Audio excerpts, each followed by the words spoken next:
Price the lord, hallelujah. ಕರ್ತನಾದ ಯೇಸುವನ್ನು ವಿಶ್ವಾಸಿಸು, ನೀನು ಮತ್ತು ನಿನ್ನ ಕುಟುಂಬ ರಕ್ಷಿಸಲ್ಪಡುತ್ತದೆ. ಯಾವಾಗ ನಾವು ಯೇಸುವನ್ನು ವಿಶ್ವಾಸಿಸ್ತೀವೋ ಆಗ ನಮ್ಮ ಕುಟುಂಬಕ್ಕೆ, ನಮಗೆ ರಕ್ಷಣೆ ಇದೆ ಅಂತ ಬೈಬಲ್ ಹೇಳುತ್ತೆ. ಹಾಗಾದರೆ ಕುಟುಂಬ ಎಂದರೆ ಏನು? ಯಾವ ಆಧಾರದ ಮೇಲೆ ನಮ್ಮ ಕುಟುಂಬ ನಿಂತಿದೆ? ಈ ಕುಟುಂಬ ಜೀವನ ಹೇಗೆ ಆರಂಭವಾಯಿತು? ನಮ್ಮ ಕುಟುಂಬದಲ್ಲಿ ಬರುವ ಎಲ್ಲ ಸಮಸ್ಯೆಗಳಿಗೆ ಪರಿಹಾರ ಏನು? ಇದೆಲ್ಲವನ್ನ ನಾವು ಬೈಬಲ್ನಲ್ಲಿ, ದೇವರ ವಾಕ್ಯದಲ್ಲಿ ಹುಡುಕಬೇಕಾಗಿದೆ. ಅದನ್ನು ನಾವು ಸ್ವಲ್ಪ ಸಮಯ ಅದನ್ನು ಯೋಚನೆ ಮಾಡೋಣ. ಆದಿಕಾಂಡ 1:27-28 ದೇವರು ತಮ್ಮ ಸ್ವರೂಪದಲ್ಲಿ, ತಮ್ಮ ಹೋಲಿಕೆಯಲ್ಲಿ ಸ್ತ್ರೀ ಪುರುಷರನ್ನು ಸೃಷ್ಟಿ ಮಾಡಿ, ಅವರಿಗೆ ಮದುವೆ ಮಾಡಿ, ಅವರನ್ನು ಆಶೀರ್ವದಿಸಿ, ನೀವು ಒಂದಾಗಿ ಬಾಳಿ, ಮಕ್ಕಳನ್ನು ಹೆತ್ತು, ಈ ಲೋಕವನ್ನು ಜಯಿಸಿ, ನೀವು ತುಂಬಿಕೊಳ್ಳಿ, ಇದೆಲ್ಲ ಆಶೀರ್ವಾದಗಳನ್ನು ಮಾಡ್ತಾ ಇದ್ದಾರೆ 1ನೇ ಅಧ್ಯಾಯದಲ್ಲಿ. Price the lord. 2ನೇ ಅಧ್ಯಾಯದಲ್ಲಿ ಫಸ್ಟು ದೇವರು ಪುರುಷನನ್ನು ಸೃಷ್ಟಿ ಮಾಡ್ತಾರೆ. ತಮ್ಮ ಹೋಲಿಕೆಯಲ್ಲಿ ಸೃಷ್ಟಿ ಮಾಡ್ತಾರೆ, ತಮ್ಮಂತೆಯೇ ಸೃಷ್ಟಿ ಮಾಡ್ತಾರೆ. ನಮಗೆಲ್ಲ ಗೊತ್ತು, ನಾವೆಲ್ಲ ದೇವರ ಹೋಲಿಕೆಯಲ್ಲಿದ್ದೀವಿ. ನೀನು ಹಿಂದೂ ಇರ್ಬೋದು, ಮುಸಲ್ಮಾನ್ ಇರ್ಬೋದು, ಶ್ರೀಮಂತ ಇರ್ಬೋದು, ಬಡವ ಇರ್ಬೋದು, ಪ್ರಧಾನಮಂತ್ರಿ ಇರ್ಬೋದು, ಭಿಕಾರಿ ಇರ್ಬೋದು, ನಾವೆಲ್ಲರೂ ದೇವರ ಹೋಲಿಕೆಯಲ್ಲಿ ಸೃಷ್ಟಿ ಮಾಡಲ್ಪಟ್ಟವರು. ನಮ್ಮೆಲ್ಲರ ರಕ್ತ ಕೆಂಪು. ನಾವೆಲ್ಲ ಉಣ್ಣುವುದು ಬಾಯಲ್ಲಿ, ನೋಡುವುದು ಕಣ್ಣಲ್ಲಿ, ಕೇಳುವುದು ಕಿವಿಯಲ್ಲಿ, ಇರುವುದೊಂದೇ ಭೂಮಿ, ಇರುವುದೊಂದೇ ಸೂರ್ಯ, ಎಲ್ಲ ಒಂದೇ, ನಾವೆಲ್ಲರೂ ಒಂದೇ. ದೇವರು ಮನುಷ್ಯನನ್ನು ಸೃಷ್ಟಿ ಮಾಡಿದ್ರು. ಆದರೆ ದೇವರು ಮನುಷ್ಯನಿಗೆ ಬೇಕಾಗಿದ್ದೆಲ್ಲವನ್ನ 6 ದಿನದಲ್ಲಿ ಸೃಷ್ಟಿ ಮಾಡ್ತಾರೆ. ಭೂಮಿಯಾಗಲಿ ಅಂತಾರೆ, ಮನುಷ್ಯನಿಗೆ ಬದುಕೋದಕ್ಕೆ ಒಂದು ಮನೆ. ಈ ಭೂಮಿ ಯಾವುದೋ ಕೆಲವು ವರ್ಗದವರಿಗೆ ಮಾತ್ರ ಅಲ್ಲ, ಪ್ರಪಂಚದಲ್ಲಿರುವ ಪ್ರತಿಯೊಬ್ಬರಿಗಾಗಿ ದೇವರು ಸೃಷ್ಟಿ ಮಾಡಿದ ಮನೆ ಈ ಭೂಮಿ. ಆದರೆ ಏನಾಗಿದೆ, ಎಲ್ಲ ಹಂಚ್ಕೊಂಡು ತಿನ್ಕೊಂಡ್ಬಿಟ್ಟಿದ್ದಾರೆ. ಕೆಲವರಿಗೆ ಮನೆ ಇದೆ, ಕೆಲವರಿಗೆ ಬಂಗ್ಲೆ ಇದೆ, ಕೆಲವ್ರಿಗೆ ದೊಡ್ಡ ದೊಡ್ಡ ತೋಟ ಇದೆ, ಕೆಲವ್ರಿಗೆ ಏನೂ ಇಲ್ಲ. ಆದರೆ ದೇವರ ಉದ್ದೇಶ ಮನುಷ್ಯನಿಗೆ ಮನೆ, ಈ ಭೂಮಿ. ದೇವರು ಹೇಳಿದ್ರು ಭೂಮಿ ಉಂಟಾಗಲಿ, ಭೂಮಿಯಾಗೋಯ್ತು. ಆಮೇಲೆ ಮನುಷ್ಯನಿಗೆ ಬೇಕಾಗಿರೋದು ಏನು ಅಂತ ಪ್ರತಿಯೊಂದನ್ನು ದೇವರ ಆಲೋಚನೆ ಮಾಡಿ ಸೃಷ್ಟಿ ಮಾಡಿ 6ನೇ ದಿನದಲ್ಲಿ ದೇವರು ಮನುಷ್ಯನನ್ನು ತಮ್ಮ ಹೋಲಿಕೆಯಲ್ಲಿ, ತಮ್ಮ ಸ್ವರೂಪದಲ್ಲಿ, ತಮ್ಮಂತೆಯೇ ಇರುವ ತಮ್ಮ ಮಗುವಾದ ಮನುಷ್ಯನನ್ನು, ತನ್ನ ಮುದ್ದುಕಂದನಾದ ಮನುಷ್ಯನನ್ನು ದೇವರು ಸೃಷ್ಟಿ ಮಾಡ್ತಾರೆ. Price the lord. ನಾವು ನೋಡ್ತೀವಿ, ಕೆಲವು ಸಲ ಮಗುವೆಲ್ಲ ಹುಟ್ಟುವಾಗ ಕೆಲವು ಹೆಂಗಸರು ಬಂದು ಮಗುವನ್ನು ಹೋಲಿಕೆಯನ್ನು ನೋಡ್ತಾರೆ. ಮಗು ಅಪ್ಪನಂಗಿದೆಯಾ, ಅಮ್ಮನಂಗಿದೆಯಾ? ಕೆಲವರು ನೋಡಿದ ತಕ್ಷಣ ಕಂಡಿಡ್ತಾರೆ, ಸೇಮ್ ಅಪ್ಪನಂಗಿದೆ, ಸೇಮ್ ಅಮ್ಮನಂಗಿದೆ. Praise the Lord. ಆದರೆ ಕೆಲವು ಕೆಟ್ಟ ಹೆಂಗಸರಿದ್ದಾರೆ, ಮಗು ನೋಡಿದ ತಕ್ಷಣ ಹೇಳ್ತಾರೆ, ಇದು ಪಕ್ಕದ ಮನೆಯೊಂದು ಇದ್ದಂಗೆ ಇಲ್ವಾ, ಹಂಗನ್ನೋರು ಇದ್ದಾರೆ. ಬಟ್ ನಾವೆಲ್ಲರೂ ದೇವರ ಹೋಲಿಕೆಯಲ್ಲಿ ಸೃಷ್ಟಿ ಮಾಡಲ್ಪಟ್ಟವರು. ನಿಜಕ್ಕೂ ನಾನು, ನೀವು, ನಮ್ಮ ತಂದೆ ತಾಯಿಯ ಸ್ವಲ್ಪ ಹೋಲಿಕೆಯನ್ನಾದರೂ ನಮಗಿದ್ದೇ ಇದೆ. ಆದರೆ ಪ್ರತಿ ಮನುಷ್ಯನ ಮೂಗು ಮುಖದಲ್ಲೇ ಇದೆ, ಕಣ್ಣು ಭಾಗದಲ್ಲೇ ಇದೆ, ಕಿವಿ ಇದೆ, ಪ್ರತಿಯೊಂದು ಎಲ್ಲೆಲ್ಲಿರಬೇಕು ಹಾಗೇ ಇದೆ. ಹಿಂದೂ ಇರ್ಬೋದು, ಮುಸಲ್ಮಾನ್ ಇರ್ಬೋದು, ನೀಗ್ರೋ ಇರ್ಬೋದು, ಅಮೇರಿಕಾದವನು ಇರ್ಬೋದು, ಎಲ್ರಿಗೂ ಒಂದೇ ಥರ ದೇವರು ತಮ್ಮ ಸ್ವರೂಪದಲ್ಲಿ ಸೃಷ್ಟಿ ಮಾಡಿದ್ರು. ಎಲ್ಲವನ್ನು ಸೃಷ್ಟಿ ಮಾಡಿ ಎಲ್ಲ ಚೆನ್ನಾಗಿದೆ ಅಂದರು. ಎಲ್ಲ ಪ್ರತಿಯೊಂದು ಚೆನ್ನಾಗಿದೆ ಅಂದರು. ಹಂದಿ ಚೆನ್ನಾಗಿದೆ ಅಂದರು. Price the Lord. ಆದರೆ ಎಷ್ಟೋ ಜನ ಹಂದಿ ಮಾಂಸ ತಿನ್ನಲ್ಲ, ಅದು ಹೊಲಸು ಅಂತ ಹಳೆಯ ಒಡಂಬಡಿಕೆಯಲ್ಲಿ ಇದೆ. ಬಟ್ ಹೊಸ ಒಡಂಬಡಿಕೆಯಲ್ಲಿ ದೇವರು ಹೇಳ್ತಾರೆ, ನೀನು ತಿನ್ನುವುದರಿಂದ ಹಾಳಾಗಿ ಹೋಗುವುದಿಲ್ಲ, ನಿನ್ನ ಮನಸ್ಸಿನಿಂದ ಬರುವ ದುರಾಲೋಚನೆ, ಅಹಂಕಾರದಿಂದ ನೀನು ಕೆಟ್ಟು ಹೋಗುತ್ತಿ. ದೇವರು ಹೇಳ್ತಾರೆ, ನಾನು ಶುದ್ಧಿ ಮಾಡಿದ್ದನ್ನು ಅಶುದ್ಧಿ ಅಂತ ಹೇಳಲು ನೀನು ಯಾರು? ಪ್ರತಿಯೊಂದನ್ನು ದೇವರು ಸೃಷ್ಟಿ ಮಾಡ್ತಾರೆ. ಎಲ್ಲ ಗ್ರಹಗಳನ್ನು ದೇವರು ಸೃಷ್ಟಿ ಮಾಡ್ತಾರೆ. ಶನಿಯನ್ನು ಕೂಡ ದೇವರು ಸೃಷ್ಟಿ ಮಾಡಿದ್ರು. ಸುಂದರವಾದ ಗ್ರಹ ಶನಿ. ಆದರೆ ಎಷ್ಟೋ ಜನ ಇವತ್ತು ಶನಿವಾರ ಪೂಜೆ ಪುನಸ್ಕಾರಗಳು ಯಾವುದೂ ಮಾಡೋದಿಲ್ಲ, ಮದುವೆ ಮಾಡಲ್ಲ. ಅದು ಕೆಟ್ಟ ದಿನ ಅಂತ. ಕೆಟ್ಟ ದಿನವೇ ದೇವರು ಮಾಡಿಲ್ಲ, ಕೆಟ್ಟ ಗಳಿಗೆಯನ್ನು ಮಾಡಿಲ್ಲ. ಯಮಗಂಡ ಕಾಲ, ರಾಹು ಕಾಲ, ಇದೆಲ್ಲ ಬುಳ್ಳೆ. ಯಾವ ಕಾಲಗಳು ಯೇಸುವಿನ ನಾಮದಲ್ಲಿ ಎಲ್ಲ ಶುದ್ಧ ಕಾಲಗಳು, ಒಳ್ಳೆಯ ಕಾಲಗಳು. ಯಾಕಂದ್ರೆ ದೇವರು ಎಲ್ಲವನ್ನ ಸೃಷ್ಟಿ ಮಾಡಿ ಬೈಬಲ್ನಲ್ಲಿ ಹೇಳ್ತಾರೆ ಎಲ್ಲವೂ ಚೆನ್ನಾಗಿದೆ, ಎಲ್ಲವೂ ಚೆನ್ನಾಗಿದೆ ಅಂತ ಹೇಳಿದ ಮೇಲೆ ನೀನು ಯಾರು? ಇದು ಸರಿ ಇಲ್ಲ. ಮನೆ ಯಾರೋ ಒಬ್ರು ನನಗೆ ಫೋನ್ ಮಾಡಿ ಹೇಳಿದ್ರು, ಬ್ರದರ್ ಮನೆ ಕಟ್ಟಿಸ್ತೀವಿ, ರಾಜಾಜಿನಗರದಲ್ಲಿ ಮನೆ ಕಟ್ಟಿಸ್ತಾ ಇದ್ದೀನಿ, ಬಾಗಿಲು ಯಾವ ಕಡೆ ಇಡಬೇಕು? ನಾನು ಹೇಳಿದೆ ಮುಂದ್ಗಡೆ ಇಡಿ ಅಂದೆ. ಅದು ಗೊತ್ತು ಬ್ರದರ್, ಯಾವ ಕಡೆ ಇರಬೇಕು? ಯಾವ ಕಡೆನಾದರೂ ಗಾಳಿ ಬೆಳಕು ನೀರು ಹೆಂಗೆ ಚೆನ್ನಾಗಿ ಬರುತ್ತೋ ಹಂಗಿಡ್ರಿ, ವಾಸ್ತು ಶಿಲ್ಪನೋ ಏನೋ ಅಂದರು. ನಾನಂದೆ ನಿಮ್ಮ ಅನುಕೂಲಕ್ಕೆ ತಕ್ಕಂತೆ ಇಡ್ರಿ, ಯಾವನೋ ಬಂದು ಯಾರೋ ಹೇಳಿದ ರೀತಿಯನ್ನು ಮಾಡ್ಕೋಬೇಡಿ, ಅನುಕೂಲ ನೋಡಿ, ನಿಮ್ಮ ಅನುಕೂಲ ನೋಡಿ, ಅದರತ್ತ ಮಾಡಿ. ಯಾಕೆಂದರೆ ಈಗೀಗ ವಾಸ್ತು ಅದೊಂದು ದೊಡ್ಡದಾಗಿ ಬಂದಿದೆ. ದೇವರು ಸೃಷ್ಟಿ ಮಾಡಿದ ಎಲ್ಲ ದಿಕ್ಕುಗಳು ಒಳ್ಳೆಯದು. ಹೀಗೆ ದೇವರು ಎಲ್ಲವನ್ನ ಸೃಷ್ಟಿ ಮಾಡಿ ಕೊನೆಗೆ ತನ್ನ ಸ್ವರೂಪದಲ್ಲಿ ದೇವರು ನಮ್ಮನ್ನು ಸೃಷ್ಟಿ ಮಾಡ್ತಾರೆ. ನಾವು ದೇವರ ಮಕ್ಕಳು, ನಾವು ಅದು ಮರ್ತೋಗ್ಬಿಟ್ಟಿದ್ದೀವಿ. ನಾವು ದೇವರ ಮಕ್ಕಳು ಅನ್ನೋದನ್ನೇ ಮರ್ತೋಗ್ಬಿಟ್ಟಿದ್ದೀವಿ. ದೇವರು ನಮ್ಮನ್ನು ಸೃಷ್ಟಿ ಮಾಡಿ, ಆದಾಮನನ್ನು ಸೃಷ್ಟಿ ಮಾಡಿ, ಆದಾಮನಿಗೆ ಸೃಷ್ಟಿ ಮಾಡಿದ್ದೆಲ್ಲವನ್ನ ಕೊಟ್ಟರು, ಸಂತೋಷವಾಗಿರು ಅಂದರು. ದೇವರು ಹೇಳ್ತಾರೆ, ಪದೇ ಪದೇ ಹೇಳ್ತಾರೆ, ಸಂತೋಷವಾಗಿರಿ. ಫಿಲಿಪಿಯರಿಗೆ ಬರೆದ ಲೇಖನ 4ನೇ ಅಧ್ಯಾಯ 4ನೇ ವಾಕ್ಯ ಹೇಳುತ್ತೆ, ಯಾವಾಗಲೂ ಸಂತೋಷವಾಗಿರಿ. ಮತ್ತೆ ಒತ್ತಿ ಹೇಳುತ್ತೇನೆ, ಯಾವಾಗಲೂ ಸಂತೋಷವಾಗಿರಿ. ಸಂತೋಷವಾಗಿ ಬಾಳಬೇಕಾದ ಕುಟುಂಬ. ಆದಾಮನನ್ನು ಸೃಷ್ಟಿ ಮಾಡಿದಾಗ ದೇವರು ಏವಳನ್ನು ಸೃಷ್ಟಿ ಮಾಡಿದ್ರ? ಇಲ್ಲ. ಯಾಕೆ? ಮಾಡಿದ ತಕ್ಷಣ ಅವನಿಗೆ ಒಂದು ಹೆಣ್ಣು ಬೇಕು ಅಂತ ದೇವರಿಗೆ ಗೊತ್ತಿಲ್ವಾ? ದೇವರೇನು ಮೂರ್ಖನ ಅಥವಾ ಬುದ್ಧಿಹೀನನ? ದೇವರಿಗೆಲ್ಲ ಗೊತ್ತಿತ್ತು. ಯಾಕೆ ತಡವಾಗಿ ಹೆಣ್ಣನ್ನು ಸೃಷ್ಟಿ ಮಾಡಿದ್ರು ಅಂದರೆ ನಮಗೆಲ್ಲ ಗೊತ್ತು. ಗಂಡಿಗೆ 24 ವಯಸ್ಸು, ಹೆಂಡತಿಗೆ 18 ವಯಸ್ಸು, ಹೀಗೆ ಮ್ಯಾಚಿಂಗ್ ನೋಡ್ತಾರೆ. ಇದು ಕ್ರೈಸ್ತ ಧರ್ಮದಲ್ಲಿ ಮಾತ್ರ ಅಲ್ಲ, ಹಿಂದೂಗಳಲ್ಲಿ, ಮುಸಲ್ಮಾನರಲ್ಲಿ, ಪ್ರತಿಯೊಂದು ಧರ್ಮದಲ್ಲೂ ಕೂಡ ಹೆಣ್ಣಿಗೆ ಸ್ವಲ್ಪ ವಯಸ್ಸು ಕಮ್ಮಿ, ಗಂಡಿಗೆ ವಯಸ್ಸು ಜಾಸ್ತಿ.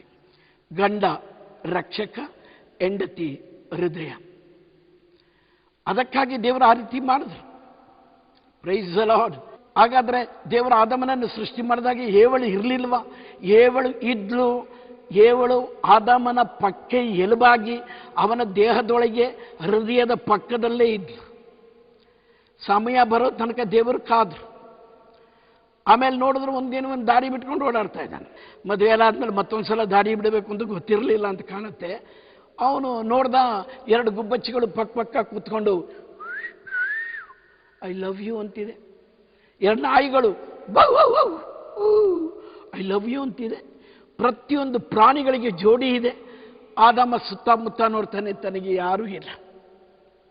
ಏಕಾಂಗಿ, ನನ್ನವರು ಯಾರೂ ಇಲ್ಲ ಅಂತ ಹಾಡ್ತಾ ಬೆಟ್ಟ ಗುಡ್ಡ ಹತ್ಕೊಂಡು ಓಡಾಡ್ತಾ ಇದ್ದಾನೆ. ದೇವರು ಹೇಳ್ತಾರೆ, ಆದಿಕಾಂಡ 2:18 ಹೇಳ್ತಾರೆ, ಮನುಷ್ಯನು ಇನ್ನು ಮುಂದೆ ಏಕಾಂಗಿಯಾಗಿರುವುದು ಒಳ್ಳೆಯದಲ್ಲ, ಅವನಿಗೆ ಸರಿ ಬೀಳುವ. ಕೆಲವರಿಗೆ ಅರ್ಥ ಆಗಿರ್ಬೋದಲ್ಲ, ಆ ಸರಿ ಬೀಳುವ ಅಲ್ಲ, ಸರಿ ಬೀಳುವ ಜೊತೆಗಾರ್ತಿಯನ್ನ ಸೃಷ್ಟಿ ಮಾಡ್ತೇನೆ ಅಂತ ದೇವರೇನು ಮಾಡಿದ್ರು? ಆದಾಮನನ್ನ ಕರ್ಕೊಂಡು ಹೋದ್ರು. The first surgeon, first operation, ಅವನನ್ನು ಆಪರೇಷನ್ ಥಿಯೇಟ್ರಿಗೆ ಕರ್ಕೊಂಡು ಹೋದ್ರು. ಗಾಢ ನಿದ್ರೆಯನ್ನು ಬರಮಾಡಿದ್ರು. ಅನನ್ಸ್ಥಿಯೇಷಿಯಾ ಕೊಟ್ಟರು. ಅವನಿಗೆ ಆ ಆಪರೇಷನ್ ಥಿಯೇಟರ್ನಲ್ಲಿ ಮಲಗಿಸಿ ಮೊದಲನೇ ಆಪರೇಷನ್, ಅವನ ಪಕ್ಕೆ ಎಲುಬಿನಲ್ಲಿ ಒಂದು ಎಲುಬನ್ನು ತೆಗೆದು ಆಪರೇಷನ್ ಕ್ಲೋಸ್ ಮಾಡಿ ಒರೆದು ಮುಚ್ಚಿಬಿಟ್ರು. ಆ ಎಲುಬನ್ನು ಒಂದು ಸ್ತ್ರೀಯಾಗಿ ಮಾಡಿದ್ರು. ಯಾಕೆ ದೇವರು ಪಕ್ಕೆ ಎಲುಬನ್ನು ತೆಗೆದ್ರು? ಪಕ್ಕೆ ಎಲುಬು ಹೃದಯದ ಪಕ್ಕದಲ್ಲಿರುವ ಎಲುಬು, ಹೃದಯವನ್ನು ಕಾಯುವ ಎಲುಬು. ತನ್ನ ಗಂಡ ಮಕ್ಕಳನ್ನು ಸದಾ ಕಾಯುವ ಜವಾಬ್ದಾರಿ. ನಮಗೆಷ್ಟು ಹೊರ್ತಾ ಬಿದ್ರೂ ಹೃದಯಕ್ಕೆ ಹೊರ್ತಾ ಬೀಳಲ್ಲ, ಪಕ್ಕೆ ಎಲುಬಿಗೆ ಹೊರ್ತಾ ಬೀಳೋದು. ಹಾಗೆ ದೇವರು ಪಕ್ಕೆ ಎಲುಬು, ನಮ್ಮ ಲಿವರ್, ಕಿಡ್ನಿ, ಹೃದಯವನ್ನೆಲ್ಲ ಕಾಪಾಡುವ ಪಕ್ಕೆ ಎಲುಬನ್ನು ತೆಗೆದು ನಮ್ಮ ಸ್ತ್ರೀಯನ್ನು ಸೃಷ್ಟಿ ಮಾಡಿದ್ರು. ಎಷ್ಟೋ ಜನ ಸ್ತ್ರೀಯರು ತನ್ನ ಕುಟುಂಬಕ್ಕಾಗಿ ತಮ್ಮ ಜೀವನವನ್ನೇ ಸಮರ್ಪಿಸ್ತಾರೆ. ಮಕ್ಕಳಿಗಾಗಿ ಎಷ್ಟೋ ಜನ ಮಕ್ಕಳು ಊಟ ಕೇಳಿದ್ರೆ, ಮಾಂಸ ಕೇಳಿದ್ರೆ, ಮೀನು ಕೇಳಿದ್ರೆ ಎಲ್ಲವನ್ನ ಅವರಿಗೆ ಸುರಿದು ಗಂಜಿ ನೀರು ಕುಡಿದು ಮಲಗ್ತಾರೆ ತಾಯಿ. ಹಾಗೆ ಪಕ್ಕಿ ಎಲುಬು, ಹೃದಯದ ಪಕ್ಕದಲ್ಲಿರುವ ಪಕ್ಕಿ ಎಲುಬನ್ನು ದೇವರು ಸೃಷ್ಟಿ ಮಾಡಿದ್ರು ಒಂದು ಹೆಣ್ಣಾಗಿ. ಅವರಿಬ್ಬರನ್ನ ಒಟ್ಟಿಗೆ ಸೇರಿಸಿ ಮದುವೆ ಮಾಡಿದ್ರು. ಮಕ್ಕಳನ್ನು ಎತ್ತು ತುಂಬಿಕೊಳ್ಳಿ. ಸುಮಾರು ಒಂದು 25-30 ವರ್ಷದ ಹಿಂದೆ ಒಂದೊಂದು ಹೆಂಗಸರಿಗೆ 5-10 ಮಕ್ಕಳಿರ್ತಿದ್ರು. ಈಗ ಆರತಿಗೆ 1, ಕೀರ್ತಿಗೆ ಅದೇ ಒಂದು ಮಗು ಬೇಕಲ್ಲ. ಇನ್ನು ಎಷ್ಟೋ ಜನಕ್ಕೆ ಮಕ್ಕಳೇ ಆಗ್ತಿಲ್ಲ. ದೇವರು ಗರ್ಭಾಶಯ ಕೊಟ್ಟಿದ್ದು ಮಕ್ಕಳನ್ನು ಹೆರೋದಿಕ್ಕೆ. ಆದರೆ ಸರ್ಕಾರ ಎಲ್ಲ ನೀವು 1 ಸಾಕು 2 ಸಾಕು ಅಂತ ಕಂಟ್ರೋಲ್ ಮಾಡ್ತಾ ಇದೆ. ದೇವರು ಹೇಳಿದ್ರು ಮಕ್ಕಳನ್ನು ಹೆರೋದಿಕ್ಕೆ ಗರ್ಭಾಶಯ, ಮಕ್ಕಳಿಗೆ ಹಾಲು ಕುಡಿಸೋದಕ್ಕೆ ಸ್ತನ, ಎಲ್ಲವನ್ನ ದೇವರು ಚೆನ್ನಾಗಿ ಸೃಷ್ಟಿ ಮಾಡಿದ್ರು. ಇವತ್ತು ಒಂದೇ ಒಂದು ಮಕ್ಕಳು, ಅದಾದಮೇಲೆ ಆಪರೇಷನ್, ಅದಾದಮೇಲೆ ಏನೂ ಇಲ್ಲ. ಏನಾಗಿದೆ ಅದರ ಪರಿಣಾಮ? ಮಕ್ಕಳನ್ನು ಹೆರಬೇಕಾದ ಗರ್ಭಾಶಯದಲ್ಲಿ 100ಕ್ಕೆ 80ರಷ್ಟು ಜನಕ್ಕೆ ಫೈಬ್ರಾಯ್ಡ್ ಗೆಡ್ಡೆಗಳು ಬರ್ತಾ ಇದೆ. 100ಕ್ಕೆ 60% ಜನಕ್ಕೆ ಸ್ತನ ಕ್ಯಾನ್ಸರ್ ಬರ್ತಾ ಇದೆ. ಎಷ್ಟೋ ಜನ ಹಳಬರು ಸ್ತನ ಕ್ಯಾನ್ಸರ್ ಅಂದರೆ ಗೊತ್ತಿಲ್ಲ, ಫೈಬ್ರಾಯ್ಡ್ ಅಂದರೆ ಗೊತ್ತಿಲ್ಲ. 8-10 ಮಕ್ಕಳನ್ನೇ ಎತ್ತು ಸಂತೋಷವಾಗಿದ್ದರು. ಈಗ ಒಂದೇ ಮಗು, ಆ ಮಗುವನ್ನು ಕಷ್ಟಪಟ್ಟು ಓದಿಸೋದು, ದೇಶ ವಿದೇಶದಲ್ಲಿ ಓದಿಸೋದು, ತಂದೆ ತಾಯಿ ಸೆಂಟಿಮೆಂಟೇ ಇಲ್ಲ, ಬೇಕಾದಷ್ಟು ದುಡ್ಡು ಕೊಡೋದು. ಅವನು ಕೇಳ್ತಾನೆ ಆಂಡ್ರಾಯ್ಡ್ ಫೋನೇ ಬೇಕು, ಆ್ಯಪಲ್ ಫೋನ್ ಬೇಕು. 40,000 50,000 ರೂಪಾಯಿ ತಂದು ಆ ಆ್ಯಪಲ್ ಫೋನನ್ನು ಕೊಟ್ಟು ತಗೋ, ಬೇಗ ಹಾಳಾಗೋಗು. ಇವತ್ತು ನಮ್ಮ ಕುಟುಂಬವನ್ನು ಹಾಳು ಮಾಡ್ತಾ ಇರೋದು ತಂದೆ ತಾಯಿಗಳೇ. ಮಕ್ಕಳು ಕೇಳ್ತಾರೆ, ಮಕ್ಕಳು ಬೈಕ್ ಕೇಳ್ತಾರೆ, 1.5 ಲಕ್ಷದ್ದು 2 ಲಕ್ಷದ್ದು. ಎಷ್ಟು ಬೈಕ್ ಆಕ್ಸಿಡೆಂಟ್ ಆಗ್ತಿದೆ. ನಿಮ್ಮ ಮಕ್ಕಳು ಅವ್ರು ಹೇಳ್ದಂಗೆ ನೀವು ಕುಣಿಯೋದಲ್ಲ, ನೀವು ಅವರ ಬಾಳನ್ನು ಸರಿಯಾದ ಮಾರ್ಗದಲ್ಲಿ ನಡೆಸಬೇಕಾಗಿದ್ದು ತಂದೆ ತಾಯಿಯ ಕರ್ತವ್ಯ.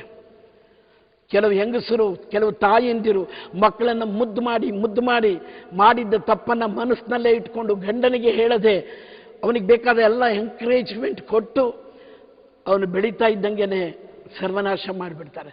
ಮುದ್ದು ಮಾಡಿ ಅವನನ್ನು ರಾಗಿ ಮುದ್ದೆ ಮಾಡಿಬಿಡ್ತಾರೆ. Praise the lord. ಹಾಗೆ ದೇವರು ಗಂಡು ಹೆಣ್ಣನ್ನು ಸೃಷ್ಟಿ ಮಾಡಿ ಈ ಲೋಕವನ್ನು ಅವರ ಕೈನಲ್ಲಿ ಒಪ್ಪಿಸಿದ್ರು. ಸುಂದರವಾದ ಜೀವನ. ಬೈಬಲ್ ಹೇಳುತ್ತೆ, ಆ ದಿನದಿಂದ ಅವರಿಬ್ಬರು ಒಂದೇ ಒಡಲಾದರು, ಒಂದೇ ಮನಸ್ಸಾದರು. ಗಂಡ ಹೆಂಡತಿ ಯಾವಾಗಲೂ ಒಂದೇ ಮನಸ್ಸಿನವರಾಗಿರಬೇಕು. ಅವರ ಭಾವನೆಗಳು ಒಂದಾಗಿರಬೇಕು. ಅವರ ಶರೀರ ಮಾತ್ರ ಅಲ್ಲ, ಅವರ ಮೈಂಡ್ ಕೂಡ ಒಂದಾಗಿರಬೇಕು. Price the lord. ಕೆಲವೊಂದು ವಿಷಯ ಹಳೆಯದೆಲ್ಲ ಕೆದ್ಕೊಂಡಿರಬಾರ್ದು. ಕೆಲವರೆಲ್ಲ ಅಷ್ಟೇ, ಮದುವೆ ಆದಮೇಲೆ ಹಳೆಯದೆಲ್ಲ ಕೆದ್ಕೋದು, ಹಳೆಯ ಗಾಯವನ್ನು ಕೆರೆಯೋದು.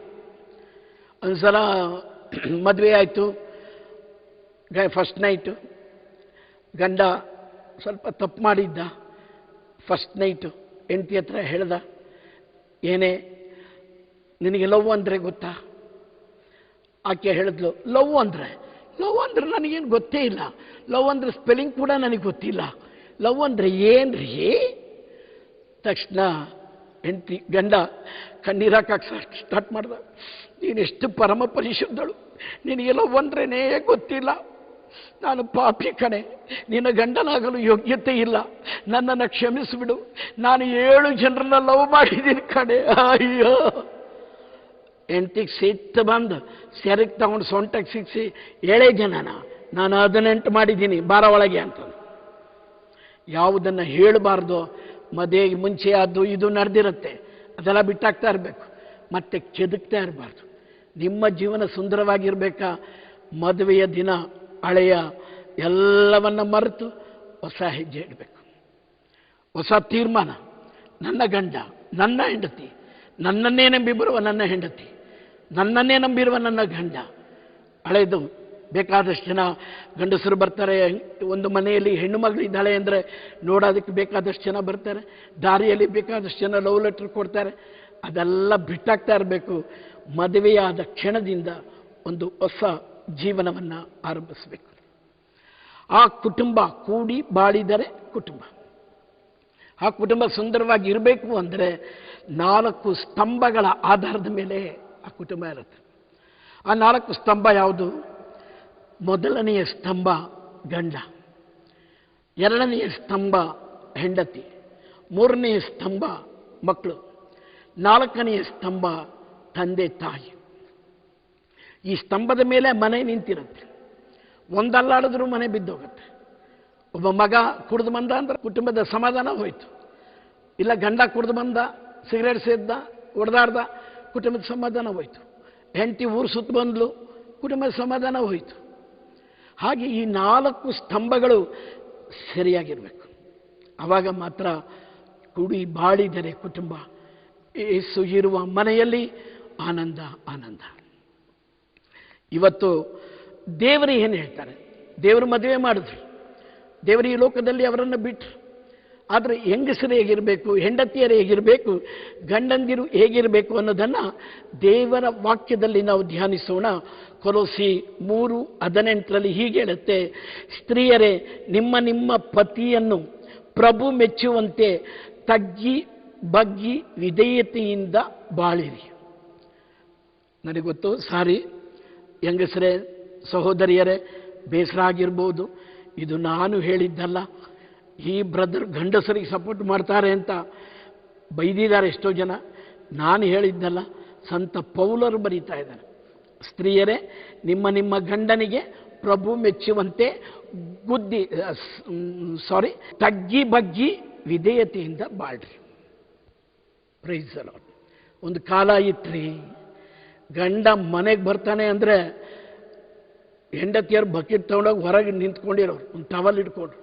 ಯಾಕೆಂದರೆ ಅವತ್ತು ಹೆಂಡತಿಯರು ಕೆಲಸಕ್ಕೆ ಹೋಗ್ತಿರ್ಲಿಲ್ಲ. ಮಕ್ಕಳು ನೋಡ್ಕೊಳ್ಳೋದು, ಅಡುಗೆ ಮಾಡೋದು, ಪಾತ್ರೆ ತೊಳೆಯೋದು, 8-10 ಮಕ್ಕಳು, ಬಟ್ಟೆ ಒಗೆಯೋದು ಎಲ್ಲ. ಗಂಡ ಅಲ್ಲಿಂದ ಬರ್ತಾ ಇದ್ದಾನೆ ಅಂದಾಗಲೇ ಒಂದು ಬಕೆಟ್ನಲ್ಲಿ ನೀರು ಇಟ್ಕೊಂಡು ಅವನು ಬಂದ ತಕ್ಷಣ ಒಂದು ನಗುಮುಖ ಕೊಟ್ಟು ಕಾಲು ತೊಳ್ಕೊಳ್ಳಿ ಅಂತ ಹೇಳಿ ಟವಲ್ ಕೊಟ್ಟು ಬನ್ನಿ ಅಂತ ಒಳಗೆ ಕರ್ಕೊಂಡು ಹೋಗಿ ಗಂಡನಿಗೆ ಇಷ್ಟವಾದ ಕಾಫಿ, ಅವರೆಕಾಳು ಉಪ್ಪಿಟ್ಟು, ಅದು ಎಲ್ಲ ಅಂದ ಕಾಲತ್ತಿಲೆ. ಈಗ ಗಂಡ ಬರ್ತಾನೆ, ಟಿ ವಿ ನೋಡ್ತಾ ಕೂತಿರ್ತಾಳೆ. ಗಂಡ ಸ್ವಲ್ಪ ಕಾಲಿಗೆ ನೀರು ಕೊಡೆ, ಹಾಗೆ ಹಿಂದ್ಗಡೆ ಹೋಗಿ ಬಂದ್ಬಿಡಿ ಬಚ್ಚಲಿಗೆ. ಗಂಡನ ನೋಡೋದು ಇಲ್ಲ, ಗಂಡ ಹೆಂಡತಿಯನ್ನು ನೋಡೋದಿಲ್ಲ. ಗಂಡನಿಗೆ 3 ಕಾಸಿನ ಬೆಲೆನೇ ಇಲ್ಲ. ಕೆಲವು ಕುಟುಂಬದಲ್ಲಿ, ಎಲ್ಲರೂ ಅಲ್ಲ, ತುಂಬ ಜನ ಒಳ್ಳೆಯ ಸಹೋದರಿಯರಿದ್ದಾರೆ. ಕೆಲವರು, ಬೈಬಲ್ ಹೇಳುತ್ತೆ, ನಿಮ್ಮ ಪತಿಯನ್ನು ದೇವರು ಮೆಚ್ಚುವಂತೆ ತಗ್ಗಿ ಬಗ್ಗಿ ನಡೆದುಕೊಳ್ಳಿ. ಅದೇನೋ ನನಗೆ ಗೊತ್ತಿಲ್ಲ. ಮೊನ್ನೆ ಒಂದು ಕಡೆ ಗಂಡಸರ ಸಂಘದ ಮೀಟಿಂಗ್, ಎಲ್ಲರೂ ಒಂದು ಕಡೆ ಸೇರಿದ್ರು. ಹತ್ತತ್ರ 1,00,000 ಜನ ಗಂಡಸರು. ಅದರಲ್ಲಿ ಯಾವನೊಬ್ಬ ಬಂದು ಸ್ಟೇಜ್ ಬಂದು ಹೇಳ್ದ, ಹೆಂಡತಿಗೆ ಎದುರುವವರೆಲ್ಲ ಕೈ ಎತ್ತಿ. ಎಲ್ಲರೂ ಕೈ ಎತ್ತಿದ್ರು. ಮುಂದಗಡೆ ಒಬ್ಬ ಕೂತಿದ್ದ, ಅವನು ಮಾತ್ರ ಕೈ ಎತ್ತಲಿಲ್ಲ. ಎಲ್ರಿಗೂ ಖುಷಿನೋ ಖುಷಿ. ಅವನನ್ನು ಹೊತ್ಕೊಂಡು ಊರು ತುಂಬ ಮೆರವಣಿಗೆ ಮಾಡಿ, ಅವನಿಗೊಂದು ಶಾಲ ಹಾಕಿ, ಕೈಗೊಂದು ಉಂಗುರ ಹಾಕಿ, ಏನು ಅವನು ಕೊಂಡಾಡ್ಬಿಟ್ರು. ಸ್ಟೇಜಿಗೆ ಕರ್ಕೊಂಡ್ಬಂದರು. ಸ್ಟೇಜಿಗೆ ಕರ್ಕೊಂಡ್ಬಂದು ಹೇಳಿದ್ರು, ನೋಡಿ, ಹೆಂಡತಿಗೆ ಎದುರದೇ ಇರುವ ಒಬ್ಬ ಮನುಷ್ಯ ಇದ್ದರೆ ಇವನೊಬ್ಬನೇ ಕೈ ಎತ್ತಿಲ್ಲ. ಅವನಿಗೆ ನೋಡಿ ಕೇಳಿದ್ರು, ಹೆಂಡತಿಗೆ ಎದುರ್ದಂಗೆ ಇರೋದಕ್ಕೆ ನಾವೇನು ಮಾಡಬೇಕು? ಹೊಸಿ ನಮಗೂ ಹೇಳ್ಕೊಡಿ, ಸಾಕಾಗೋಗ್ಬಿಟ್ಟೈತೆ. ಅವನಂದ, ನೀವೆಲ್ಲ ಧೈರ್ಯವಾಗಿ ಕೈ ಎತ್ತಿಬಿಟ್ರಿ, ನಾನೇನಾದರೂ ಕೈ ಎತ್ತಿದ್ರೆ ಅದು ನನ್ನ ಹೆಂಡತಿ ಟಿ ವಿಯಾಗಿ ನೋಡಿಬಿಟ್ರೆ ಒನಕ್ಕೆ ತಗೊಂಡು ಓದಿತಾಳೆ, ಅದಕ್ಕೆ ನಾನು ಕೈಯೇ ಎತ್ತಿಲ್ಲ ಅಂದ. Praise the lord. ಹಾಗೆ ಎಷ್ಟೋ ಜನ ಹೆಂಡತಿಗೆ ಗಡಗಡ ಅಂತ ನಡೀತಾರೆ. 80 kg 70 kg 90 kg ಇರ್ತಾರೆ, ಚೆನ್ನಾಗಿ ಗಟ್ಟಿಯಾಗಿರ್ತಾರೆ, ಒಳ್ಳೆ ಬಲವಾಗಿರ್ತಾರೆ. 40 kg 45 kg ಹೆಂಡತಿ ಇವರನ್ನು ಕುಣಿಸ್ತಾ ಇರ್ತಾಳೆ. ಕೆಲವು ಕುಟುಂಬದಲ್ಲಿ, ಎಲ್ಲ ಕುಟುಂಬದಲ್ಲ, ಕೆಲವು ಕುಟುಂಬದಲ್ಲಿ ನಾಯಿ ಪಾಡಾಗಿದೆ ಕೆಲವು ಗಂಡಸರ ಪಾಡು. ಹಾಗಿರಬಾರ್ದು. ಬೈಬಲ್ ಹೇಳುತ್ತೆ, ಗಂಡನಿಗೆ ಮರ್ಯಾದೆ ಕೊಡಿ, ಗಂಡನಿಗೆ ತಗ್ಗಿ ಬಗ್ಗಿ ಬಾಳಿ. ಅದು ಬೈಬಲ್ ನಮಗೆ ಹೇಳಿಕೊಡುವ ಪಾಠ. ಆದರೆ ಇವತ್ತು ಎಷ್ಟೋ ಕುಟುಂಬದಲ್ಲಿ ಗಂಡನನ್ನು 3 ಕಾಸಿನ ಬೆಲೆ ಇಲ್ಲ, ಹಾಗೆ ನಡೆಸ್ಕೊಳ್ತಾ ಇದ್ದಾರೆ. Praise the lord. ಹಲ್ಲೆಲೂಯಾ. ಸುಮ್ಮನೆ ಜಗಳ ಮಾಡೋದು. ಕೆಲವು ಹೆಂಗಸರು ಜಗಳಕ್ಕೆ ಕಾಯ್ತಾ ಇರ್ತಾರೆ. ಸುಮ್ಮನೆ ಒಂದ್ಸಲ ಒಂದು ಕುಟುಂಬದಲ್ಲಿ ಗಂಡ ನೈಟ್ ಬಂದ, ಅವರು ಒಂದು 5-6 ಸೀಮೆ ಹಸ ಇಟ್ಕೊಂಡಿದ್ರು, ಹಾಲು ಕರೆದು ಅಲ್ಲೊಂದು 4-5 ಹೋಟ್ಲಿಗೆ ಕೊಡ್ತಾಯಿದ್ರು. ಒಂದು 20-25 ಲೀಟ್ರ್ ಹಾಲು ಡೈಲಿ ಬರೋದು. ಅವತ್ತು ಬಂದ. ಇದು ಕೇರಳದಲ್ಲಿ ನಡೆದ ಘಟನೆ. ಮನೆಗೆ ಬಂದ ತಕ್ಷಣ ಹೆಂಡತಿ ಹತ್ರ ದುಡ್ಡು ಕೊಟ್ಟ. ಅವನು ಹೇಳ್ದ, ಒಂದು ಲಾಟ್ರಿ ಟಿಕೆಟ್ ಕೊಟ್ಟ. ಕೇರಳ ಬಂಪರ್ ಲಾಟ್ರಿ ಟಿಕೆಟ್, 5 ಕೋಟಿ ರೂಪಾಯಿ ಫಸ್ಟ್ ಪ್ರೈಸ್. ಟಿಕೆಟಿನ ಬೆಲೆ 500 ರೂಪಾಯಿ ಕೊಟ್ಟು ತಂದಿದ್ದೀನಿ ಕಣೆ, ಇದನ್ನು ಬೈಬಲ್ನಲ್ಲಿಡು, ಪ್ರಾರ್ಥನೆ ಮಾಡಿಡು, 5 ಕೋಟಿ ನಮಗೆ ಬರಲಿ ಅಂತ ಪ್ರಾರ್ಥಿಸು. ಹೆಂಡತಿಗೆ ಖುಷಿಯಾಗ್ಬಿಡ್ತು. 5 ಕೋಟಿನ? ಹೌದು ಕಣೆ. ಅಯ್ಯೋ ದೇವಾ, ಇದು ನಮಗೆ ಹೊಡೆದು ಬರಲಿ. ಪ್ರೇಯರ್ ಮಾಡಿ ಬೈಬಲ್ ಒಳಗಿಟ್ಟು. ಯಾಕೆ ಹೇಳಿ? ಬೈಬಲ್ ಮುಟ್ಟೋದೇ ಇಲ್ಲ. ಕಳ್ಳರು ಬಂದರೂ ಬೈಬಲ್ ಕದಿಯಲ್ಲ, ಬೈಬಲ್ ತೆಗೆದು ಓದೋದೂ ಇಲ್ಲ ಕೆಲವು ಮನೆಯಲ್ಲಿ. ಆ ಬೈಬಲ್ನಲ್ಲಿ ಇಟ್ರು. ಇಬ್ಬರು ಮಂಚದಲ್ಲಿ ಮಲ್ಕೊಂಡ್ರು. ಇವಳೆ ಗಂಡನಿಗೆ ಕೇಳಿದ್ಲು, ಏನ್ರಿ 5 ಕೋಟಿ ನಮಗೆ ಬಂದರೆ ಏನು ಮಾಡ್ತೀರಾ? ಗಂಡ ಹೇಳ್ದ, ಜರ್ಮನಿಯಿಂದ ಸೀಮೆ ಹಸ ತರಿಸ್ತೀನಿ, ಇನ್ನೊಂದು 5 ಎಕರೆ ಜಮೀನು ತೊಗೊಂಡು ಒಳ್ಳೆ ಫಾರ್ಮ್ ಮಾಡ್ತೀನಿ, ಒಂದು ಹತ್ತತ್ರ ಒಂದು 500 ಸೀಮೆ ಹಸ ತರಿಸ್ತೀನಿ, ವ್ಯಾನ್ ತೊಗೊಳ್ತೀನಿ, ಮತ್ತು ಹಂಗೆ ಅದು ಮಾಡ್ತೀನಿ ಇದು ಮಾಡ್ತೀನಿ. ಎಷ್ಟು ಹಾಲು ಬರ್ಬೋದು ಎಂತ ಕೇಳಿದ್ರು. ಹತ್ತತ್ರ ಒಂದು 20,000 ಲೀಟ್ರ್ ಹಾಲು ಬರ್ಬೋದು. ಹೆಂಗೆ? ನಂದಿನಿಗೆ ಸ್ವಲ್ಪ, ಮತ್ತು ಅದು ಇನ್ನೊಂದಕ್ಕೆ ಸ್ವಲ್ಪ ಕೊಡ್ತೀನಿ, ಮತ್ತು ಆ ಮೂಲೆ ಅಂಗಡಿ ಹೋಟ್ಲು ಕಾಕಾ ಹೋಟ್ಲ್ ಇದೆಯಲ್ಲ ಅವನಿಗೊಂದು 10 ಲೀಟ್ರ್ ಕೊಡ್ತೀನಿ. ಹೆಂಡತಿಗೆ ಸಿಟ್ಟು ಬಂದ್ಬಿಡ್ತು. ಯಾರಿಗಾದರೂ ಕೊಡಿ, ಆ ಮೂಲೆ ಹೋಟ್ಲು ಕಾಕಾ ಅವನಿಗೆ ಮಾತ್ರ ಕೊಡಬೇಡಿ. ಯಾಕೆ? ಅಲ್ಲ, ಅವನು ಮೊನ್ನೆ ನಾನು ಹೋಗುವಾಗ, ದಾರಿಯಲ್ಲಿ ಹೋಗುವಾಗ ನನ್ನನ್ನು ನೋಡಿ ಡುಮ್ಮಿ ಡುಮ್ಮಿ ಅಂತಲೂ. ದಪ್ಪಗಿದೆಯಾ ಅದಕ್ಕೆ ಅಂದಿದ್ದಾರೆ. ಹೊಸ ತಿನ್ನೋದು ಕಮ್ಮಿ ಮಾಡಿ, ವಾಕ್ ಮಾಡಿ, ಮನೆ ಕೆಲಸ ನೀನೇ ಮಾಡು. 2 ಕೆಲಸದವ್ರು ಇಟ್ಕೊಂಡು ಮಾಡಿದ್ರೆ ಇನ್ನೂ ಡುಮ್ಮಿ ಆಗ್ದಂಗೆ ಮತ್ತೇನು ಕಮ್ಮಿ ಆಗ್ತೀಯ ನೀನು? ನೀವು ಹಂಗೆ ಅನ್ಬೇಡ್ರಿ. ಅವನು ಕಾಕ, ಅವನು ಯಾರು? ನೀವು ಎಷ್ಟು ಬೇಕಿದ್ರು ಡುಮ್ಮಿ ಅನ್ರಿ. ದಾರಿಯಲ್ಲಿ ಹೋಗೋರೆಲ್ಲ ನನ್ನ ಡುಮ್ಮಿ ಅಂತಾನೆ. ಅವನಿಗೆ ನೀವು ಹಾಲು ಕೊಡಬಾರ್ದು. ನೋಡೇ, ನಿನಗೆ ಡುಮ್ಮಿ ಅನ್ಬೋದು, ಆದರೆ ನಾನು ಹೋಗುವಾಗ ನನ್ನನ್ನು ಕರೆದು ಒಳ್ಳೆ ಹಾಲ್ನಲ್ಲಿ ಏಲಕ್ಕಿ ಹಾಕಿದ ಒಂದು ಟೀ ಮಾಡಿಕೊಡ್ತಾನೆ ಕಣೆ. ಪೈಸಾ ತಗೊಳ್ಳಲ್ಲ ಕಣೆ. ನನ್ನ ಕಂಡ್ರೆ ಅವನಿಗೆ ಬೋಲು ಇಷ್ಟ. ಅದೇನಾದರೂ ಆಗಲಿ, ಹಾಲು ಮಾತ್ರ ಕೊಡಬಾರ್ದು. ನಾನು ಹಾಲು ಕೊಟ್ಟೇ ಕೊಡ್ತೀನಿ. ಅವನು ನನ್ನ ಸ್ನೇಹಿತ. ಕೊಟ್ಟರೆ ನಾನು ಸುಮ್ಮನೆ ಇರಲ್ಲ. ಏನು ಮಾಡ್ತೀರಾ? ಏನು ಮಾಡ್ತೀಯ? ಕೊಡ್ತೀನಿ. 5 ಲೀಟ್ರಲ್ಲ 10 ಲೀಟ್ರ್ ಪುಕ್ಕಟ್ಟೆ ಕೊಡ್ತೀನಿ. ನೀನು ಯಾರು ಕೇಳಕ್ಕೆ? ನಾನು ಯಾರ? ಭಿಷಮ್. ಗಂಡನ ಮೇಲೆ ಕೈ ಮಾಡಿದ್ದೇನೆ, ಭಿಷಮ್. ನನ್ನ ಮೇಲೆ ಕೈ ಮಾಡಿದ್ರೆ ನಿಮ್ಮನ್ನು ನಂಬ್ಕೊಂಡು ಬಂದಲ್ಲ, ನನಗೆ ಮೆಟ್ಟು ತಗೊಂಡು ಹೊಡಿಬೇಕು, ಭಿಷಮ್ ಭಿಷಮ್. ಯುದ್ಧ. ಅಕ್ಕಪಕ್ಕದ ಮನೆಯವರೆಲ್ಲ ಬಂದರು. ಗಂಡನ 5 ಜನ ಹಿಡಿದ್ರು, ಹೆಂಡ್ತಿನ 5 ಜನ ಹಿಡಿದ್ರು. ಲೇ, ಅವ್ರಿಗೇನಾದ್ರು ಕೊಟ್ಟರೆ ನಾವು ಸುಮ್ಮನೆ ಇರಲ್ಲ. ಕೊಡ್ತೀನಿ ಕಡೆ. ಏನು ಕೊಡ್ತೀಯ? ಕೊಟ್ಟರೆ ನಾನು ನಿನ್ನ ವಿಷಾಕ್ ಬಂದುಬಿಡ್ತೀನಿ ನೋಡು. ಏನು ಜಗಳ. ಕೊನೆಗೆ ಊರಿನ ಚೇರ್ಮನ್ರು ಬಂದರು. ಅವರಿಬ್ಬರಿಗೂ ನಿಲ್ಲಿಸಿದ್ರು. ನಿಮ್ಮ ಸಮಸ್ಯೆ ಏನು? ಅಲ್ಲ, ಆ ಮೂಲೆ ಅಂಗಡಿ ಅವನಿಗೆ 5 ಲೀಟ್ರ್ ಹಾಲು ಕೊಡ್ತೀನಿ ಅಂತ ಹೇಳಿದೆ, ಕೊಡಬೇಡ ಅಂತ ಹೇಳ್ತಾಳೆ. ನಿನಗೇನಮ್ಮ ಪ್ರಾಬ್ಲಮ್? 5 ಲೀಟ್ರು ಹಾಲು ಕೊಡ್ತಾರೆ, ಕೊಟ್ಟರೆ ಕೊಡಲಿ ಬಿಡು, ಹಣ ಇಸ್ಕೊಳ್ತಾನೆ. ಅವನಿಗೆ ಮಾತ್ರ ಕೊಡೋಂಗಿಲ್ಲ. ಮತ್ತೆ ಜಗಳ. ಚೇರ್ಮನ್ ಹೇಳಿದ್ರು, ಅದೆಲ್ಲ ಸರಿ, ಯಾವ ಹಾಲು ಕೊಡೋದು ನೀವು? ಲಾಟ್ರಿ ಟಿಕೆಟ್ ತೊಗೊಂಡಿದ್ದೀವಿ, 5 ಕೋಟಿ ನಮಗೆ ಬಂದರೆ ಎಲ್ಲರೂ ಸೇರಿ ಅವರಿಬ್ಬರಿಗೂ ಓದಿರಿ ಅಂದರು ಚೇರ್ಮನ್. ಸುಮ್ಮನೆ ವಿನಾಕಾರಣ ಜಗಳ. ಕುಂತ್ರೆ ತಪ್ಪು, ನಿಂತರೆ ತಪ್ಪು ಅಂತ ಹೆಂಡತಿಯರು ನಾವಾಗಬಾರ್ದು. ಎಷ್ಟೋ ಪುರುಷರು ತಲೆ ಅಲ್ಲಾಡಿಸ್ತಾ ಇದ್ದಾರೆ. ನಮ್ಮ ಕಥೆನೇ ಇದೆಯಾ ಬ್ರದರ್? ತಪ್ಕೊಂಡಿಡೋದು ಬೋಯೋದು ಅಂದ್ರೆ ಬೋಯೋದು. ನಾವು ನಾಯಿ ಮರಿ ಮುಂದ್ಗಡೆ ಇರುತ್ತಲ್ಲ ಹಂಗೆ ಕಂಡ್ಕೊಂಡಿರೋದು. ನಾನು ತಮಾಷೆಗೆ ಹೇಳಿದ್ರು ಹಲವು ವಿಷಯಗಳು ಸತ್ಯ ಇರುತ್ತೆ. ಬೈಬಲ್ ಹೇಳುತ್ತೆ, ಸ್ತ್ರೀಯರೇ ನಿಮ್ಮ ಗಂಡನನ್ನು ಗೌರವಿಸಿ.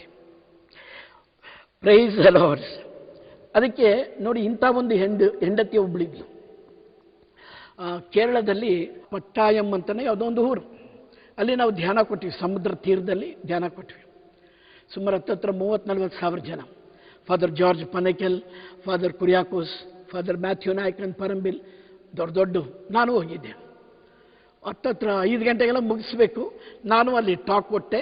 ನಾನು ಪ್ರಸಂಗ ಮಾಡ್ತಾ ಹೇಳಿದೆ, ಕಷ್ಟ ಬರಲಿ ದುಃಖ ಬರಲಿ ಎಲ್ಲ ದೇವರಿಗೆ ಗೊತ್ತಿದೆ. ದೇವರಿಗೆ ಗೊತ್ತಿಲ್ಲದಂಗೆ ಏನೂ ನಡೆಯಲ್ಲ.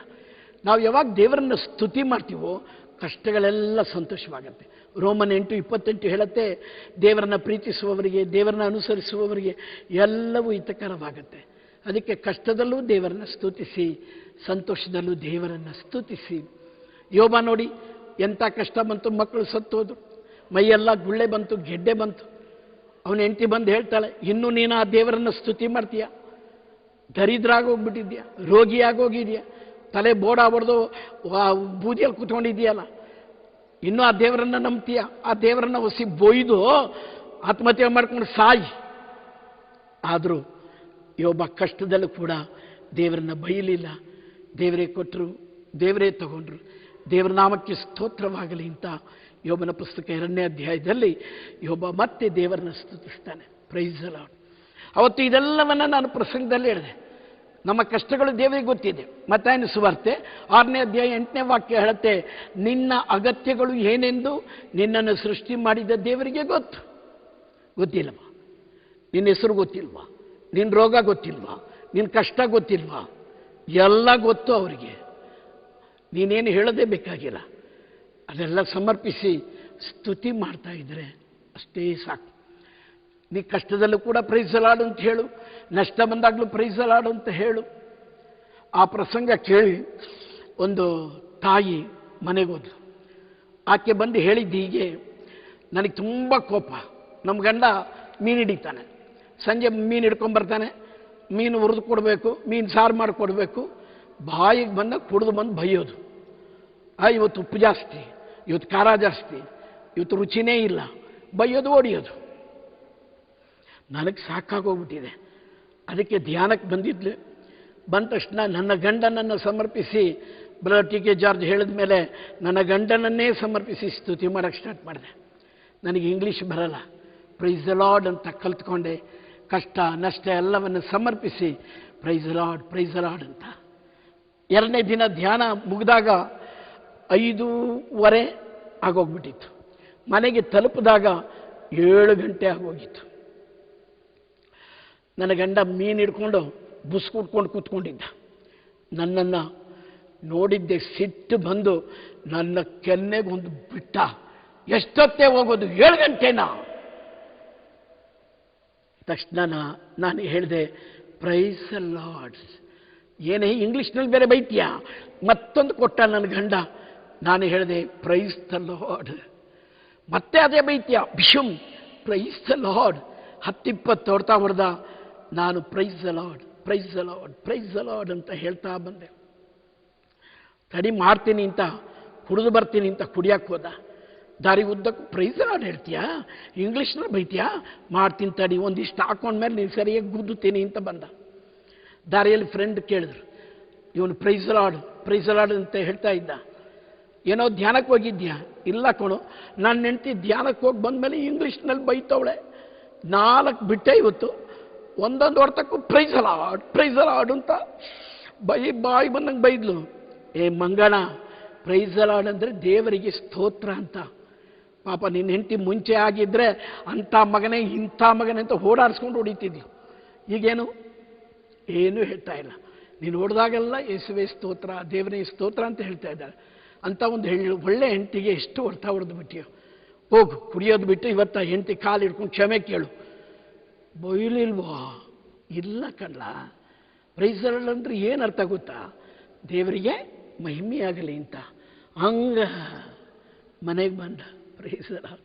ಹೆಂಡತಿ ಮೀನು ಕ್ಲೀನ್ ಮಾಡ್ತಾ ಕುಂತಿದ್ಲು. Praise the lord, praise the lord ಅಂತ ಏನು ಮಾಡ್ತಾ ಕೂತಿದ್ಲು. ಗಂಡ ಬಂದ. ಕೆಲವು ಗಂಡಸರು ತಪ್ಪು ಮಾಡಿಬಿಡ್ತಾರೆ, ಆಮೇಲೆ ಬೆಕ್ಕಿನ ಮರಿಯಾಗಿ ಬರ್ತಾರೆ ಮನೆಗೆ, ಗೊತ್ತಿರಬೇಕಲ್ಲ. ಹಾಗೆ ಹೆಂಡತಿ ಕ್ಲೀನ್ ಮಾಡ್ತಾ ಇದ್ದಾಳೆ, ಮನಸ್ಸಿನಲ್ಲಿ ಏನೂ ಇಟ್ಕೊಂಡಿಲ್ಲ. ಗಂಡನ ಕ್ಷಮಿಸಿಬಿಟ್ಟವಳೆ. ಮೀನು ಕ್ಲೀನ್ ಮಾಡ್ತಾ ಹಾಡು ಹೇಳ್ತಾ ಇದ್ದಾಳೆ. ತಕ್ಷಣ ಇವನು ಬಂದ. ಮ್ಯಾವ್ ಮ್ಯಾವ್ ಮ್ಯಾವ್ ಅಂತ. ನಾಳೆ ನಾನು ಧ್ಯಾನಕ್ಕೆ ಬರ್ತೀನಿ ಕಣೆ. Praise the lord, hallelujah. ನಾಳೆ ನಾನು ಧ್ಯಾನಕ್ಕೆ ಬರ್ತೀನಿ. ನೋಡಿ, ದೇವರ ವಾಕ್ಯ ಅನುಸರಿಸಿದ್ದರಿಂದ, ತನ್ನ ಗಂಡನಿಗೆ ಗೌರವ ಕೊಟ್ಟಿದ್ದರಿಂದ, ತಾಳ್ಮೆಯಿಂದ ವರ್ತಿಸಿದ್ದರಿಂದ, ಸ್ತ್ರೀಯರಿಗೆ ಇರಬೇಕಾದ ಅತಿ ದೊಡ್ಡ ಗುಣ ತಾಳ್ಮೆ. ತಾಳಿದವನು ಬಾಳಿಯಾನು, ಗಾದೆ ಸುಳ್ಳಲ್ಲ. ಅದರಲ್ಲಿ ಮನೆಯಲ್ಲಿರುವ ಸ್ತ್ರೀಯರು ತಾಳಿದರೆ ಆ ಕುಟುಂಬ ಸುಂದರವಾಗುತ್ತೆ. ಆ ತಾಳ್ಮೆ ಆ ಮಗಳಿಗೆ ಬಂತು. ಹೇಗೆ ಬಂತು? ಕರ್ತರಾದ ಯೇಸುವನ್ನು ವಿಶ್ವಾಸಿಸಿದಾಗ ನೀನು ನಿನ್ನ ಕುಟುಂಬವು ರಕ್ಷಿಸಲ್ಪಡುತ್ತದೆ. ಅವಳು ದೇವರ ವಾಕ್ಯ ಕೇಳಿದ್ಲು, ದೇವರ ವಾಕ್ಯ ಧ್ಯಾನಿಸಿದ್ಲು. ದೇವರ ವಾಕ್ಯ ಕೇಳುವಾಗಲೇ ಪ್ರೇಷಿತರ ಕಾರ್ಯಕಲಾಪ 10ನೇ ಅಧ್ಯಾಯ 42ನೇ ವಾಕ್ಯ ಹೇಳುತ್ತೆ, ದೇವರ ವಾಕ್ಯ ಕೇಳುವಾಗ ಪರಿಶುದ್ಧಾತ್ಮ ಶಕ್ತಿ ಬರುತ್ತದೆ. Praise the Lord, hallelujah. ಕೊಲೋಸಿ 3:18 ಮತ್ತೆ ನಾವು ನೋಡೋಣ. ಸ್ತ್ರೀಯರೇ, ನಿಮ್ಮ ನಿಮ್ಮ ಪತಿಯನ್ನು ಪ್ರಭು ಮೆಚ್ಚುವಂತೆ ತಗ್ಗಿ ಬಗ್ಗಿ ವಿಧೇಯತೆಯಿಂದ ಬಾಳಿರಿ. ನಾವು ಶ್ರೀಲಂಕಾಕ್ಕೆ ನಾನು ಧ್ಯಾನಕೂಟಕ್ಕೆ ಹೋಗಿದ್ದೆ. ಅಲ್ಲಿ ಒಬ್ಬರು ನನ್ನ ಸಹೋದರರು, ಅವರ ಹೆಂಡತಿ ನನ್ನ ಹತ್ರ ಬಂದು ಹೇಳಿದ್ರು, ಬ್ರದರ್, ಈ ವರ್ಷ ಕ್ರಿಸ್ಮಸ್ಸಿಗೆ ನನಗೆ ಬಟ್ಟೆನೇ ಕೊಡಿಸಿಲ್ಲ, ಸೀರೆನೇ ಕೊಡಿಸಿಲ್ಲ. ಅವ್ರು ನಾನು ತುಂಬ ಕ್ಲೋಸ್ ಫ್ರೆಂಡ್, ಕೋಟ್ಯಾಧೀಶ್ವರ್. ನಾ ಕರೆದು ಕೇಳಿದೆ, ಏನು ಬ್ರದರ್, ಈ ಹೆಂಡತಿಗೆ ಒಂದು ಸೀರೆ ಕೊಡಿಸಿಲ್ಲಂತೆ, ಉಳಿದವ್ರಿಗೆಲ್ರಿಗೂ ಕೊಡಿಸಿದ್ದೀರಂತೆ. ಬ್ರದರ್, ನಾನು ಕೊಡಿಸಲ್ಲ. ಯಾಕೆ ಅಂದರೆ ಅವಳಿಗೆ 25,000, 50,000, ಲಕ್ಷ ರೂಪಾಯಿ ಬೆಲೆ ಬಾಳೋ ಸೀರೆ ಎಲ್ಲ ಕೊಡಿಸ್ದೆ. ಒಂದು ಸೀರೆಯನ್ನು ನನಗಾಗಿ ನನ್ನ ಹೆಂಡತಿ ಹುಟ್ಟಿಲ್ಲ, ಬೇರೆಯವ್ರಿಗಾಗಿ ಹುಡ್ತಾಳೆ, ಬೇರೆ ಮದುವೆಗೂ ಹುಡ್ತಾಳೆ, ಬೇರೆ ಯಾರೋ ಬಂದರೂ ಹುಡ್ತಾಳೆ. ನಾನು ಯಾವಾಗ ಅವಳನ್ನು ನೋಡಿರೋದು ನೈಟಿಯಲ್ಲಿ. ಅದಕ್ಕೆ ಅವಳು ನೈಟಿ ಕೇಳಿದ್ರೆ 50,000 ಇರಲಿ 1,00,000 ಇರಲಿ ನೈಟಿ ಕೊಡಿಸ್ತೀನಿ ನಾನು. ನನಗಾಗಿ ಒಂದಿನಾನು ನಾನು ಎಂತೆಂತ ನನಗೆ ಇಷ್ಟಪಟ್ಟು ಸೀರೆ ತರ್ತೀನಿ, ಉಡಲ್ಲ. Price the lord. ನನ್ನ ಪ್ರೀತಿಯ ಸಹೋದರಿಯರೇ, ನಿಮ್ಮ ಗಂಡ ನಿಮ್ಮ ಜೊತೆಗಿರೋದು, ನಿಮ್ಮ ಗಂಡ ಮೆಚ್ಚಬೇಕೇ ಹೊರತು ಊರಿನಲ್ಲಿರೋರೆಲ್ಲ ಮೆಚ್ಚಬೇಕಾಗಿಲ್ಲ. ನಿಮ್ಮ ಗಂಡ ನಿಮ್ಮನ್ನು ಮೆಚ್ಚಬೇಕು. ಅವನ ಮುಂದೆ ಚೆನ್ನಾಗಿರಿ. ಅವನ ಮುಂದೆ ಹಲ್ಲು ತಿಕ್ಕೋದು, ಅವನ ಮುಂದೆ ಕಫ ಉಗಿಯೋದು, ಅವನ ಮುಂದೆ ಏನೋ ಡ್ರೆಸ್ ಚೇಂಜ್ ಮಾಡೋದು, ಅವನ ಮುಂದೆ ಏನೇನು ಕೆಟ್ಟದ್ದು ಮಾಡಬೇಕು ಅಷ್ಟು ಮಾಡೋದು. ಆಮೇಲೆ ನನ್ನ ಗಂಡ ಒಂದು ಹೆಂಗಸು ನನಗೆ ಹೇಳಿದ್ರು, ಬ್ರದರ್, ಮದುವೆ ಆದ 6 ತಿಂಗಳು ನನ್ನ ಗಂಡ ಕೆಲಸಕ್ಕೆ ಹೋಗುವಾಗ ನನ್ನ ಕೆನ್ನೆಗೆ ಮುತ್ತು ಕೊಟ್ಟು ಹೋಗ್ತಾ ಇದ್ಲು. ಈಗ 8 ವರ್ಷ ಆಯಿತು, ನಾನು ಕೆನ್ನೆಗೆ ಮುತ್ತೇ ಕೊಡ್ತಿಲ್ಲ, ಹಾಗೆ ಕೆಲಸಕ್ಕೆ ಹೋಗ್ತಾನೆ. ನನಗೆ ಸಿಟ್ಟು ಬಂತು. ಅವಳ ಗಂಡನ ಕರೆದೆ, ಅಲ್ಲಪ್ಪ, ಮುಂಚೆ ಎಲ್ಲ ನೀನು ಮುತ್ತು ಕೊಡ್ತಿದ್ದೀಯಂತೆ, ಈಗ ಏನಾಯಿತು? ಒಂದು ಮುತ್ತು ಕೊಟ್ಟರೆ ಏನಾಯಿತು? ಮುತ್ತು ಕೊಟ್ಟರೆ ಸಂತೋಷ ಆಗಲ್ವ ನಿನ್ನ ಹೆಂಡತಿಗೆ? ನೋಡು, ಅವಳು ಬಾಯಿ ಬಿಟ್ಟು ಕೇಳ್ತವಳೆ. ಬ್ರದರ್, ಬೇಡ ಬಿಡಿ. ಏನು ಹೇಳು, ಏನು ವಿಷಯ ಹೇಳು? ಇಲ್ಲ, ಬೇಡ ಬಿಡಿ. ಏನು ಹೇಳು, ಏನು ಪ್ರಾಬ್ಲಮ್ ಹೇಳು? ಒಂದು ಮುತ್ತು ಕೊಡೋದಕ್ಕೆ ಏನು ಪ್ರಾಬ್ಲಮ್? ಬ್ರದರ್, ಬೇಡ ಬ್ರದರ್. ಅಲ್ಲ, ಏನು ಹೇಳು, ಏನು ಪ್ರಾಬ್ಲಮ್? ಒಂದು ಮುತ್ತು ಕೊಡೋಕ್ಕೆ ಏನು ಪ್ರಾಬ್ಲಮ್? ಬ್ರದರ್, ಬೆಳಗ್ಗೆ ಎದ್ದ ತಕ್ಷಣ ಹಲ್ಲು ತಿಕ್ಕಕ್ಕೆ ಹೇಳಿ. 10 ಗಂಟೆ ಆದರೂ ಹಲ್ಲು ತಿಕ್ಕಲ್ಲ. ಬೆಳಗ್ಗೆ ನಾನು ಆಫೀಸ್ಗೆ ಹೋಗುವಾಗ ನನ್ನ ಹತ್ರ ಬರ್ತಾಳೆ, ಗಬ್ಬು ವಾಸನೆ, ಅದು ಮುತ್ತು ಬೇರೆ ಕೇಳು. ಏಯ್, ಅದೆಲ್ಲ ಹೋಗಿ ಇವ್ರ ಹತ್ರ ಹೇಳ್ತಿದ್ಯಾ ಅಂತ. ಗಂಡನ ಎದುರಿಗೆ ಹೆಂಡತಿ, ಹೆಂಡತಿ ಎದುರಿಗೆ ಗಂಡ, ನೀಟಾಗಿರಿ. ನಿಮ್ಮ ಆಕರ್ಷಣೆ ಉಳಿಸ್ಕೊಳ್ಳಿ. ಮೊನ್ನೆ ಒಂದು ಕಡೆ ಗಂಡ ಹೇಳ್ದ, I died for my wife, I died for my wife. ನಾನು ನನ್ನ ಹೆಂಡತಿಗಾಗಿ ನನ್ನ ಕೂದಲಿಗೆ ಡೈ ಮಾಡಿಕೊಂಡೆ. ಸುಂದರವಾಗಿ ಕಾಣಿ. ಗಂಡನ ಮುಂದೆ ಹೆಂಡತಿ, ಹೆಂಡತಿ ಮುಂದೆ ಗಂಡ. ಬೇರೆಯವ್ರ ಮುಂದೆ ನೀವು ಸುಂದರ ಮಾಡಿ ಏನು ಪ್ರಯೋಜನ ಇಲ್ಲ. ಅವರ ಕಾಮದ ಕಣ್ಣಿಗೆ ತುತ್ತಾಗಬಾರ್ದು. ನಾವು ಗಂಡನ ಮುಂದೆ ಹೆಂಡತಿ, ಹೆಂಡತಿ ಮುಂದೆ ಗಂಡ ಅಚ್ಚುಕಟ್ಟಾಗಿ, ನೀಟಾಗಿ, ಸುಂದರವಾಗಿ ಬಾಳಿ, ಸುಂದರವಾಗಿ ಓಡಾಡಿ. ಅದು ಸ್ತ್ರೀಯರಿಗೂ ಲಕ್ಷಣ, ಪುರುಷರಿಗೂ ಲಕ್ಷಣ. ಒಂದು ಮನೆಗೆ ಹೋಗಿದ್ದೆ ನಾನು, ಪ್ರೇಯರ್ ಮುಗಿಸಿದೆ, ಊಟ ಕೂರಿಸಿದ್ರು. ಊಟ ಮಾಡ್ತಾ ಇದ್ದೀನಿ, ಪಾಯಸ ಇದೆ, ಹಪ್ಪಳ ಇದೆ, ಸಂಡಿಗೆ ಇದೆ. ಒಂದು ಇಷ್ಟು ದೊಡ್ಡ ಕಲ್ಲು ಬಂದ್ಬಿಡ್ತು. ನನಗೆ ಬರಬೇಕಾ? ಎಂಥ ಹೆಸರು ಕಾಳು ಪಲ್ಯದಲ್ಲಿ. ತಕ್ಷಣ ನನ್ನ ಸ್ನೇಹಿತನಿಗೆ ಕೋಪ ಬಂದ್ಬಿಡ್ತು. ಕಲ್ಲು ತೋರಿಸಿ ಹೆಂಡ್ತಿನ ಕರೆದ. ಏನೇ? ಅವಳು ಓಡಿ ಬಂದ್ರು. ಏನ್ರಿ? ಕಲ್ಲು ಬ್ರದರ್ಗೆ ಬಂದಿತ್ತು ಹೆಸರು ಕಾಳಿನಲ್ಲಿ. ಅದು ತಿಂದು ಕಿಡ್ನಿಗೆ ಹೋಗಿ ಸಿಕ್ಕಾಕೋಬೇಕೇನ? ಗೊತ್ತಾಗಲ್ಲ, ನೋಡ್ ಮಾಡಕ್ಕೆ ಬರಲ್ಲ ನಿನಗೆ. ಕಲ್ಲು ಕಲ್ಲು ಕಣೆ, ಇಷ್ಟು ದೊಡ್ಡ ಕಲ್ಲು. ಹೆಂಡ್ತಿ, ಸಾರಿ ರೀ, ಏನೋ ಗೊತ್ತಾಗ್ದಂಗೆ ಬಂದ್ಬಿಟ್ಟೈತೆ. ಏನು ಗೊತ್ತಾಗಲ್ಲ, ರೋಫ್ ಆಗ್ತಾ ಇದ್ದಾನೆ ಗಂಡ.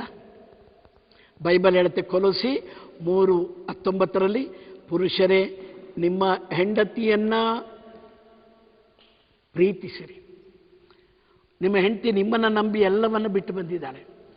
ತಂದೆ, ತಾಯಿ, ಅಣ್ಣ, ತಮ್ಮ, ಅಕ್ಕ, ತಂಗಿ, ಬಂಧು, ಬಳಗ, ಊರು, ಕೇರಿ ಎಲ್ಲವನ್ನ ಬಿಟ್ಟು ನನ್ನ ಗಂಡನೇ ನನಗೆಲ್ಲ ಅಂತ ಹೇಳಿ ಬಂದಿದ್ದಾರೆ. ಆ ಗಂಡನಿಗೆ ಮೋಸ ಮಾಡಬೇಡಿ. ಅದಕ್ಕೆ ಹೆಂಡತಿಗೆ ದ್ರೋಹ ಮಾಡಬೇಡಿ. ಹೆಂಡತಿಯನ್ನು ಪ್ರೀತಿಸಿರಿ. ಅವಳು ಕೊನೆಯ ತನಕ ನಿಮ್ಮ ಜೊತೆಗಿರೋಳು. ಆದರೆ ಎಷ್ಟೋ ಜನ ಪರ ಪುರುಷರ ಮುಂದೆ, ಪರರ ಮುಂದೆ ಹೆಂಡತಿಯನ್ನು ಕೀಳಾಗಿ ಕಾಣೋದು. ಕೆಲವು ಸ್ತ್ರೀಯರು ಕೂಡ ತನ್ನ ಗಂಡನನ್ನು ಬೇರೆಯವ್ರ ಮುಂದೆ, ಪರರ ಮುಂದೆ ಕೀಳಾಗಿ ಮಾತಾಡೋದು. ತವ್ರ ಮನೆಗೆ ಹೋಗಿ ಎಂಥ ಗಂಡ ಅಂತ ಹೇಳಿ ಬೈಯೋದು. ಗಂಡನ ಮಾನ ಮರ್ಯಾದೆ ಹರಾಜಾಕೋದು. ಮಲಯಾಳದಲ್ಲಿ ಒಂದು ಗಾದೆ ಇದೆ, ಮಲನ್ನುಗಳನ್ನು ತುಪ್ಪಿಯಾಲ್ ಮುಗತ್ತು ತನ್ನೇ ಒಂದು ವೀಜು. ಅಂಗಾತನೆ ಮಲಗಿ ಉಗುಳಿದ್ರೆ ಅದು ಮುಖದ ಮೇಲೆ ಬಂದು ಬೀಳತ್ತೆ. ನಿನ್ನ ಗಂಡನಲ್ಲಿ ಕೊರತೆ ಇದೆ, ನಿನ್ನ ಹೆಂಡತಿಯಲ್ಲಿ ಕೊರತೆ ಇದೆ, ಅದು ಕಂಡವರಲ್ಲಿ ಹೇಳಿ ಅದನ್ನು ದೊಡ್ಡದು ಮಾಡಬಾರ್ದು. ಸಂಶಯ ಪಿಶಾಚಿ. ನಾನು ಪೋಟದಲ್ಲಿದ್ದಾಗ, ಡಿವೈನ್ ಧ್ಯಾನ ಮಂದಿರದಲ್ಲಿದ್ದಾಗ ಒಂದು ಗಂಡ ಹೆಂಡತಿ ಬಂದಿದ್ದರು. ಗಂಡ ಏನೋ ದೊಡ್ಡ ಆಫೀಸರ್. ಆ ಮನೆಗೆ ಬರುವಾಗ ಅವ್ರ ಆಫೀಸ್ನಲ್ಲಿ ಕೆಲಸ ಮಾಡೋ ಒಂದು ಕ್ಲರ್ಕಿಗೆ ಬಸ್ ಸ್ಟ್ಯಾಂಡಿಗೆ ಬಿಟ್ಟು ಬಂದ. ಅವಳು ಕೇಳಿದ್ಲು, ಗಾಡಿ ಕೆಟ್ಟೋಗಿದೆ, ತುಂಬ ಹೊತ್ತಿಂದ ಕಾಯ್ತಾ ಇದ್ದೀನಿ, 5:15 ಗಂಟೆಗೆ ಬಸ್ಸು, ಸ್ವಲ್ಪ ಬಿಡ್ತೀರಾ ಸರ್ ಅಂತ. ಏನೋ ಒಂದು ಒಳ್ಳೇದಾಗಲಿ ಅಂತ ಆ ಹುಡುಗಿನ ಕರ್ಕೊಂಡು ಹೋಗ್ತಾ ಇದ್ದಾನೆ. ಇದನ್ನು ಹೆಂಡತಿ ಕೆಲಸ ಮುಗಿಸ್ಕೊಂಡು ಬರೋಳು ನೋಡಿಬಿಟ್ರು. ಅಷ್ಟೇ, ಇವಳು ಯಾರೋ ಇರ್ಬೋದು, ಕೇಳೋಣ ಅವ್ರು ಹೇಳ್ಬೋದು ಅಂತ ಹೆಂಡತಿ ಮನೆಗೆ ಬಂದ ಮೇಲೆ ತಿಳ್ಕೊಂಡ್ರು. ಸಂಶಯನೂ ಇಲ್ಲ ಅವಾಗ. ಇವನು ಅಂದ್ಕೊಂಡ ಅವಳನ್ನು ಕರ್ಕೊಂಡೋಗಿದ್ದು ಯಾಕೆ ಕೇಳಬೇಕು, ಅವಳಂತೂ ನೋಡಿಲ್ಲ. ಹೇಳಿದ್ರೆ ಯಾಕೆ ಕರ್ಕೊಂಡು ಹೋದ್ರಿ, ಅವಳು ಆಟೋ ಹತ್ತಿಸ್ಬೇಕಾಗಿತ್ತು, ಹಾಗೆ ಹೀಗೆ ರಂಪ ಮಾಡ್ತಾಳೆ, ಈ ವಿಷಯ ಹೇಳೋದು ಬೇಡ ಅಂತ ಅವನು ಮುಚ್ಚಿಟ್ಟ. ಹೆಂಡತಿಗೆ ಸಂಶಯ ಬಂತು, ಯಾಕೆ ಮುಚ್ಚಿಡಬೇಕು, ಡೈರೆಕ್ಟಾಗಿ ಹೇಳಿದ್ರೆ ನಾನೇನು ಸಂಶಯ ಪಡ್ತಿದ್ನ. ಅದು ಅವಳ ತಲೆಯಲ್ಲಿ ಹೋಯಿತು. ಅವನಾಗಿ ಹೇಳೋ ತನಕ ನಾನು ಮಾತಾಡಲ್ಲ ಅಂತ ಅವಳು ತೀರ್ಮಾನ ಮಾಡಿದ್ಲು. ಇವನು ಹೆಂಡತಿ ಹತ್ರ ಕೇಳಿದ್ರೆ ಏನೇ ಮಾತಾಡ್ತಿಲ್ಲ, ಏನೂ ಇಲ್ಲ. ಅಲ್ಲ, ಏನಾಯಿತು ಹೇಳು, ಏನೂ ಇಲ್ಲ. 1 ವಾರ ಆಯಿತು, 2 ವಾರ ಆಯಿತು, 3ನೇ ವಾರ ತಾಯಿ, ತಂದೆ, ಅಣ್ಣ, ತಮ್ಮಂದ್ರನ್ನೆಲ್ಲ ಕರೆಸಿದ್ರು. ಇವರು 3 ವಾರದ ಹಿಂದೆ ಯಾವುದೋ ಒಂದು ಹುಡುಗಿ ಜೊತೆಗೆ ಕಾರ್ನಲ್ಲಿ ಹೋಗ್ತಾ ಇದ್ರು. ನಾನು ಕೇಳಿದ್ರೆ ಯಾರೂ ಇಲ್ಲ ಅಂತಾರೆ, ಯಾವಳನ್ನು ಇಟ್ಕೊಂಡಿದ್ದಾರೆ. ಸಂಶಯ. ಅವರಿಬ್ಬರು ಡೈವರ್ಸ್ ತನಕ ಬಂತು. ಕೊನೆಗೆ ಡಿವೈನ್ ಧ್ಯಾನ ಮಂದಿರಕ್ಕೆ ಬಂದರು. ಇವನು ಅಷ್ಟೇ, ನಾನು ಮಾಡದ ತಪ್ಪಿಗೆ ನಾನು ಯಾಕೆ ಶಿಕ್ಷೆ ಅನುಭವಿಸ್ಬೇಕು, ನಾನು ಅಂಥವನಲ್ಲ ಅಂತ ಸಾರಿ ಹೇಳಿದ್ರು ಕೂಡ ಹೆಂಡತಿ ನಂಬಲಿಲ್ಲ. ಸಾಕಾಯಿತು. ಇಬ್ಬರು ಡಿವೈನ್ ಧ್ಯಾನ ಮಂದಿರಕ್ಕೆ ಬಂದರು. ಅವರ ವಿಚಾರಣೆ ಗುರುಗಳು ಹೇಳಿದ್ರು, ಧ್ಯಾನ ಮಂದಿರಕ್ಕೆ ಹೋಗ್ರಿ, ಅಲ್ಲಿ ಒಂದು ಧ್ಯಾನದಲ್ಲಿ ಭಾಗವಹಿಸ್ರಿ. ಡೈವರ್ಸ್ ಅಂತ ಹೇಳ್ತಾ ಇದ್ದೀರಾ, ನಿಮಗೆ ಡೈವರ್ಸ್ ಬೇಕು ಅಂದರೆ ಧ್ಯಾನಕ್ಕೆ ಹೋಗಿ ಬನ್ನಿ, ಧ್ಯಾನದ ನಂತರ ಡೈವರ್ಸ್ ಬೇಕು ಅಂದರೆ ನಾನು ಮಾಡ್ತೀನಿ. ನನ್ನ ಪ್ರೀತಿಯ ಆತ್ಮೀಯರೇ, ಸತಿಪತಿಯರೇ, ಕೈ ಮುಗಿದು ಕೇಳ್ಕೊಳ್ತೀನಿ, ಎಷ್ಟೇ ಜಗಳವಾದರೂ ಕೂಡ, ಎಷ್ಟೇ ಮನಸ್ತಾಪವಾದರೂ ಕೂಡ ನಿಮ್ಮ ಬಾಯಿಂದ ಡೈವರ್ಸ್, ವಿವಾಹ ವಿಚ್ಛೇದನ ಎಂಬ ಶಬ್ದ ಬರದಿರಲಿ. ಅದೊಂದು ಸಲ ನಿಮ್ಮ ಬಾಯಿಂದ ಬಂದರೆ ಸೈತಾನ ಅದಕ್ಕೆ ಬೇಕಾದ ರಂಗಮಂಚಿಕೆಯನ್ನು ಸಿದ್ಧ ಮಾಡ್ತಾನೆ. ಸಹಿಸ್ಕೊಳ್ಳಿ. ಸಂಶಯ ಪಿಶಾಚಿಯನ್ನು ನಿಮ್ಮ ಮನಸ್ಸಿನಲ್ಲಿ ಮನೆಯೊಳಗೆ ಬಿಟ್ಕೋಬೇಡಿ, ಸರ್ವನಾಶ ಮಾಡ್ತಾನೆ. ಬೈಬಲ್ ಹೇಳುತ್ತೆ, ಯೋಹಾನ್ ಸುವಾರ್ತೆ 10:10, ಕಳ್ಳನು ಬರುವುದು ಕದಿಯಲು, ಕೊಲ್ಲಲು, ಸರ್ವನಾಶ ಮಾಡೋದು. ಅವನು ಬರೋದು ಹೀಗೆ: ಸಂಶಯ, ದ್ವೇಷ, ಅಸೂಯೆ, ಅಯೋಗ್ಯತೆಯಿಂದ ಪರಮಪ್ರಸಾದ ಭುಜಿಸುವಾಗ, ಅಶುದ್ಧಿಯಲ್ಲಿ ಜೀವಿಸುವಾಗ ಸೈತಾನ ನಮ್ಮೊಳಗೆ ಎಂಟ್ರಿ ಆಗ್ತಾನೆ. ಬೈಬಲ್ ಹೇಳುತ್ತೆ, ಎಫೆಸಿ 4:26 ಹೇಳ್ತಾನೆ, ಕೋಪ ಬಂದರೂ ಪಾಪ ಮಾಡಬೇಡಿ, ಸೂರ್ಯಾಸ್ತಮದ ಒಳಗೆ ರಾಜಿಯಾಗಿ, ಇಲ್ಲದಿದ್ದರೆ ಸೈತಾನನು ಪ್ರವೇಶವಾಗುತ್ತಾನೆ. ಸಹೋದರ ಸಹೋದರಿಯರೇ, ಗಾದೆ ಇದೆ, ಗಂಡ ಹೆಂಡತಿ ಜಗಳ ಉಂಡು ಮಲಗುವ ತನಕ. ಅದನ್ನು ಮುಂದುವರಿಸಬೇಡಿ. ಹಾಗೇನಾದರೂ ನೀವು ಜಗಳ ಹಾಡಿ ಮುಂದುವರಿಸಿದ್ರೆ, ಬೈಬಲ್ ಹೇಳುತ್ತೆ, ದೇವರ ವಾಕ್ಯ ಹೇಳುತ್ತೆ, ಸೈತಾನನಿಗೆ ಜಾಗ ಕೊಡ್ತೀರಾ. ಮಂಚದಲ್ಲಿ ನೀವಿಬ್ಬರೇ ಅಲ್ಲ, ನಿಮ್ಮ ಜೊತೆಗೆ ಸೈತಾನ ಮಲಗಿರ್ತಾನೆ. ಅವನು ನಿಮ್ಮಿಬ್ಬರನ್ನ ಬೇರೆ ಮಾಡಕ್ಕೆ ನೋಡ್ತಾ ಇರ್ತಾನೆ. ದಯವಿಟ್ಟು ಅವರಿಬ್ಬರು ಹೋದರು, ಡಿವೈನಿಗೆ ಬಂದರು, ಧ್ಯಾನದಲ್ಲಿ ಭಾಗವಹಿಸಿದ್ರು. ಫಾದರ್ ಜಾರ್ಜ್ ಪನಕೆಲ್ ಅವರನ್ನು ಕರೆದು ಕೇಳಿದ್ರು, ಏನಪ್ಪ ಈಗ ಡೈವರ್ಸ್ ಬೇಕಾ? ಹೆಂಡತಿ ಹೇಳಿದ್ರಿ, ಡೈವರ್ಸ್, ನಾನು ಅವರನ್ನು ಕ್ಷಮಿಸಿದ್ದೀನಿ, ಆದರೆ ನನಗೆ ಅವ್ರ ಜೊತೆಗೆ ಬದುಕಕ್ಕಾಗಲ್ಲ, ತುಂಬ ಮೋಸ ಮಾಡಿದಾಗ ನನಗೆ ಅನ್ನಿಸ್ತಾ ಇದೆ, ಅದಕ್ಕೆ ನನಗೆ ಡೈವರ್ಸ್ ಕೊಡಿಸ್ಬಿಡಿ. ನಾನು ಕ್ಷಮಿಸಿದ್ದೀನಿ. ಗಂಡ ಹೇಳ್ದ, ನಾನು ಕೂಡ ಕ್ಷಮಿಸಿದ್ದೀನಿ. ಆದರೆ ಅವಳು ಆಡಿದ ಮಾತುಗಳು, ನಿರಪರಾಧಿಯಾದ ನನ್ನನ್ನು ಅಪರಾಧಿ ಸ್ಥಾನದಲ್ಲಿ ನೋಡಿದಾಳೆ, ಸಂಶಯ ಪಟ್ಟಿದ್ದಾಳೆ. ಈ ನಂಬಿಕೆ ಇಲ್ಲದವ್ರ ಜೊತೆಗೆ ಜೀವನ ಮಾಡೋಕ್ಕೆ ನನಗೆ ಇಷ್ಟ ಇಲ್ಲ, ದಯವಿಟ್ಟು ಡೈವರ್ಸ್ ಕೊಡಿಸ್ಬಿಡಿ. ನಾವು ಅವಳನ್ನು ಕ್ಷಮಿಸಿದ್ದೀವಿ. ಇಬ್ಬರು ಹೇಳಿದ್ರು. ಫಾದರ್ ಜಾರ್ಜ್ ಪನಕೆಲ್ ಅವರಿಬ್ಬರ ತಲೆ ಮೇಲೆ ಕೈ ಇಟ್ಟು ಪ್ರಾರ್ಥಿಸಿದರು. ಯೇಸು ಹೇಳಿದ್ದಾರೆ, ದೇವರು ಕೂಡಿಸಿದ್ದನ್ನು ಯಾವುದೇ ಶಕ್ತಿಗಳು ಬೇರ್ಪಡಿಸದಿರಲಿ ಅಂತ. ಫಾದರ್ ತಲೆ ಮೇಲೆ ಕೈ ಇಟ್ಟು ಪ್ರಾರ್ಥಿಸುವಾಗ ಯಾರೋ ಮಾತಾಡ್ತಾ ಇದ್ದಾರೆ. ಫಾದರ್ ಕಣ್ಬಿಟ್ಟು ನೋಡಿದ್ರೆ ಯಾರೂ ಕಾಣ್ತಾ ಇಲ್ಲ. ಮತ್ತೆ ಕಣ್ಮುಚ್ಚಿ, ದೇವ ಇಲ್ಲಿ ಯಾರೋ ಮಾತಾಡ್ತಾ ಇದ್ದಾರೆ, ನನಗೆ ದರ್ಶನ ವರ ಕೊಡು. ಕಣ್ಬಿಟ್ಟು ನೋಡಿದ್ರೆ ಹೆಂಡತಿಯಲ್ಲಿದ್ದ ದೆವ್ವ, ಗಂಡನಲ್ಲಿದ್ದ ದೆವ್ವ, ಎರಡು ದೆವ್ವಗಳು ಮಾತಾಡ್ತಾ ಇದೆ. ನಾವು ಕ್ಷಮಿಸ್ತಿದ್ದೀವಿ ಅಂತ ಹೇಳೋಣ, ಆದರೆ ಡೈವರ್ಸ್ ತಗೊಳ್ಳೋದು ಬೇಕೇ ಬೇಕು ಅಂತ ಹೇಳೋಣ. ನೀನು ಹಾಗೆ ಹೇಳು, ನಾನು ಹಾಗೆ ಹೇಳ್ತೀನಿ. ಆವಾಗ ಫಾದರ್ಗೆ ಗೊತ್ತಾಯಿತು, ಈ ಡೈವರ್ಸ್ ಕೇಸ್ ತಗೊಂಡು ಬಂದಿರೋದು ಈ ಗಂಡ ಹೆಂಡತಿಯಲ್ಲ, ಇವರಲ್ಲಿ ಸೇರಿರುವ ದೆವ್ವಗಳು. ಫಾದರ್ ಅವ್ರ ತಲೆ ಮೇಲೆ ಕೈ ಇಟ್ಟರು. ಯೇಸು ನಾಮದಲ್ಲಿ ದೇವರು ಕೂಡಿಸಿದ್ದನ್ನು ಬೇರ್ಪಡಿಸುವ ಎಲ್ಲ ದೆವ್ವ, ಪೀಡೆ, ಪಿಶಾಚಿಗಳು, ಸಂಶಯ ಭೂತಗಳು ಯೇಸು ನಾಮದಲ್ಲಿ ಇವರಿಬ್ಬರನ್ನು ಬಿಟ್ಟು ಸುಟ್ಟು ಬೂದಿಯಾಗಲಿ. I commanding in the name of Jesus. ಕಂಡು ಬಿಟ್ಟು ನೋಡ್ತಾರೆ, ಅವರಿಬ್ಬರು ಅಳ್ತಾ ಇದ್ರು. ತಕ್ಷಣ, ಏನಮ್ಮ ಯಾಕೆ ಅಳ್ತಾ ಇದೆಯಾ?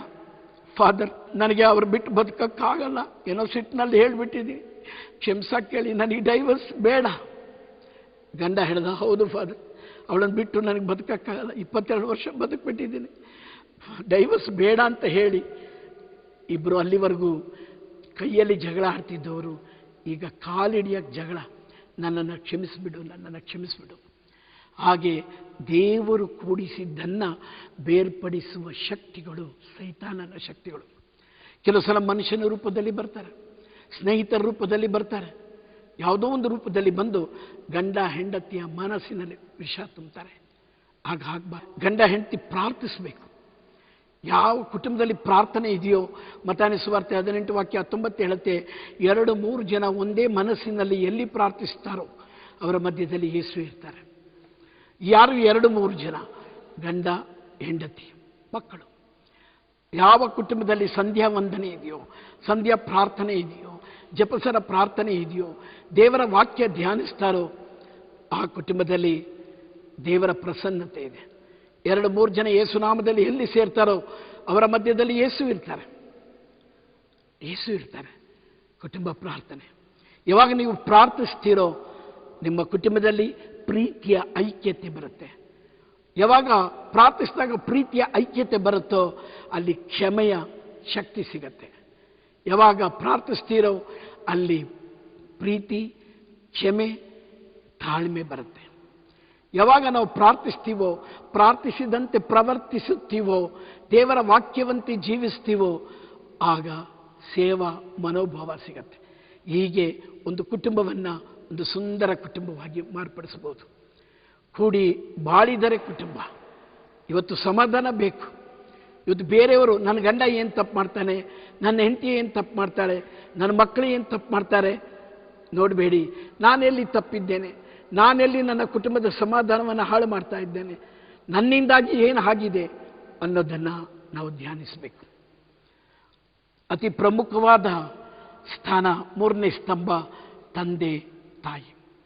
ಬೈಬಲ್ ಹೇಳುತ್ತೆ, ತಂದೆ ತಾಯಿಯನ್ನು ಗೌರವಿಸು, ದೀರ್ಘಕಾಲ ಬದುಕುವಿರಿ. ವಿಮೋಚನೆ ಕಾಂಡ 20ನೇ ಅಧ್ಯಾಯ 12ನೇ ವಾಕ್ಯ ಹೇಳುತ್ತೆ, ತಂದೆ ತಾಯಿಯನ್ನು ಯಾರು ಗೌರವಿಸ್ತಾರೋ ಅವರು ದೀರ್ಘಕಾಲ ಬದುಕ್ತಾರೆ. ನೋಡಿ, 740 ಕೋಟಿ ಜನ ಇದ್ದಾರೆ ಪ್ರಪಂಚದಲ್ಲಿ, ಆದರೆ ನಿನಗಿರೋದು ಒಂದೇ ತಂದೆ, ಒಂದೇ ತಾಯಿ. ಹಣ ಇದ್ದರೆ ಇನ್ನೊಂದು ಹೆಂಡತಿ ಸಿಗ್ಬೋದು, ಹಣ ಇದ್ದರೆ ಇನ್ನೊಂದು ಗಂಡನೂ ಸಿಗ್ಬೋದು, ಆದರೆ ಅಪ್ಪ ಅಮ್ಮ ಎಷ್ಟು ಕೋಟಿ ಕೊಟ್ಟರು ನಿಮಗೆ ಸಿಗಲ್ಲ.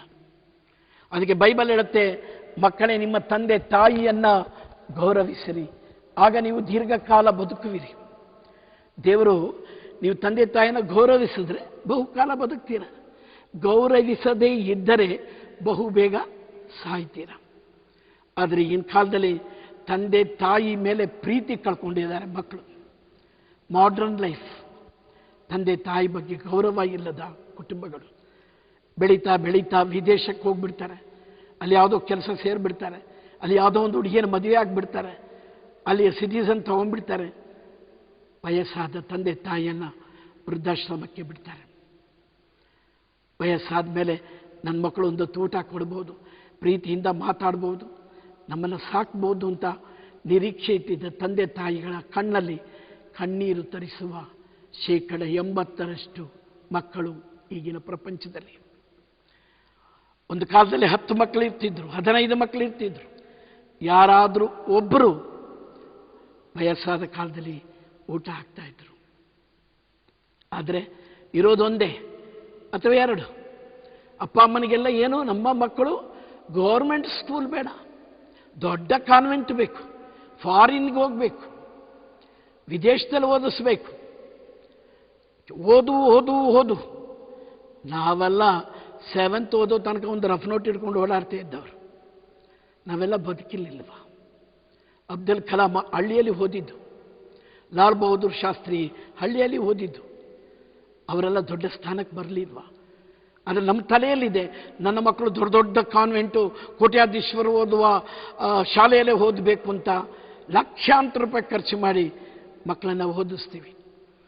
ಅವರನ್ನು ಮನೇಲಿ ಇಟ್ಕೊಳ್ಳಲ್ಲ. ಒಂದು SSLC ಆದ ತಕ್ಷಣ ಯಾವುದಾದ್ರು ಒಂದು ದೊಡ್ಡ ಊರಿಗೆ ಲಕ್ಷಗಟ್ಟಲೆ ಖರ್ಚು ಮಾಡಿ ಕಳಿಸ್ತೀವಿ. ಬುದ್ಧಿ ಬರುವ ಸಮಯ, ತಂದೆ ತಾಯಿ ಜೊತೆಗೆ ಅಟ್ಯಾಚ್ಮೆಂಟ್ ಆಗಿ ಇರಬೇಕಾದ ಸಮಯ, ಅವರು ಎಲ್ಲೋ ಹಾಸ್ಟೆಲಲ್ಲಿ ಬೆಳೀತಾರೆ. ಎಂತೆಂಥ ಕಾಸು ಬೇಕಾದಷ್ಟು ಕೊಟ್ಟಿರ್ತಾರೆ. KFCಗೆ ಹೋಗಿ ತಿಂತಾರೆ, ಮ್ಯಾಕ್ಡೊನಾಲ್ಡ್ಗೆ ಹೋಗಿ ತಿಂತಾರೆ, ದೊಡ್ಡ ದೊಡ್ಡ ಹೋಟ್ಲಿಗೆ ಹೋಗಿ ತಿಂತಾರೆ. ಮನೆಯಲ್ಲಿ ಬಂದರೆ ಅದೇ ಅನ್ನ ಸಾರು, ಅದೇ ಗಂಜಿ ಮುದ್ದೆ. ಮಕ್ಕಳನ್ನು ದುಡ್ಡು ಕೊಟ್ಟು ತಂದೆ ತಾಯಿಗಳು ಹಾಳು ಮಾಡ್ತಾ ಇದ್ದೀವಿ. ಅವತ್ತು 10 ಪೈಸಾ ಅಂದರೆ ನಮಗೆಷ್ಟೋ ಬೆಲೆ ಇತ್ತು. ಈಗ 10,000 ರೂಪಾಯಿ ಕೊಟ್ಟರು ಒಂದೇ ದಿನದಲ್ಲಿ ಖರ್ಚು ಮಾಡುವ ಮಕ್ಕಳು. ಮಕ್ಕಳಿಗೆ ದೇವರು ಹೇಳ್ತಾರೆ, ನಿಮ್ಮ ತಂದೆ ತಾಯಿಯನ್ನು ಗೌರವಿಸು. ಇವತ್ತು ಎಷ್ಟೋ ಜನ ಕಣ್ಣೀರು ಸುರಿಸ್ತಾ ಇದ್ದಾರೆ. ಇವತ್ತು ಮಂಗಳೂರಿನಲ್ಲಿ ಹತ್ತತ್ರ 30 ವೃದ್ಧಾಶ್ರಮಗಳಿದೆ. ಬೆಂಗಳೂರಿನಲ್ಲಿ ಲೆಕ್ಕವಿಲ್ಲದಷ್ಟು ವೃದ್ಧಾಶ್ರಮಗಳಿದೆ. ನಾನು ಜರ್ಮನ್ಗೆ ಹೋದಾಗ ವೃದ್ಧಾಶ್ರಮಕ್ಕೆ ಹೋಗಿದ್ದೆ. 60 ವರ್ಷ ಆದ ತಕ್ಷಣ ತಾಯಿಯನ್ನು ತಂದಲ್ಲಿ ಬಿಟ್ಟು ಹೋಗ್ಬಿಡ್ತಾರೆ. ಅಲ್ಲಿ ಸರ್ಕಾರ ತುಂಬ ಚೆನ್ನಾಗಿ ನೋಡ್ತಾ ಇದೆ ವೃದ್ಧಾಶ್ರಮದಲ್ಲಿ. ಯಾಕೆಂದರೆ 1-2 ಮಕ್ಕಳು ತಂದೆ ತಾಯಿಯನ್ನು ಸರಿಯಾಗಿ ನೋಡ್ತಾ ಇಲ್ಲ. ಬೈಬಲ್ ಹೇಳುತ್ತೆ, ತಂದೆ ತಾಯಿಯ ಶಾಪ ಮಕ್ಕಳ ಮನೆಯ ಅಸ್ಥಿವಾರವನ್ನೇ ಕಿತ್ತಾಕ್ಬಿಡುತ್ತೆ. ಸಿರಾಕನ ಪುಸ್ತಕ 3ನೇ ಅಧ್ಯಾಯ 9ನೇ ವಾಕ್ಯ ಹೇಳುತ್ತೆ, ತಂದೆ ತಾಯಿಯ ಶಾಪ. ಅವರು ಶಾಪ ಹಾಕಲ್ಲ, ಆದರೆ ಆ ತಂದೆ ತಾಯಿ ಕಣ್ಣೀರು ಸುರಿಸ್ತಾರೆ. ಆ ಕಣ್ಣೀರು ಸುನಾಮಿ ಆಗತ್ತೆ. ಆ ತಂದೆ ತಾಯಿ ನಿಟ್ಟುಸಿರು ಬಿಟ್ಟರೆ ಬಿರುಗಾಳಿ ಆಗತ್ತೆ. ನಿಮ್ಮ ತಂದೆ ತಾಯಿ ಶಾಪ ಹಾಕಲ್ಲ.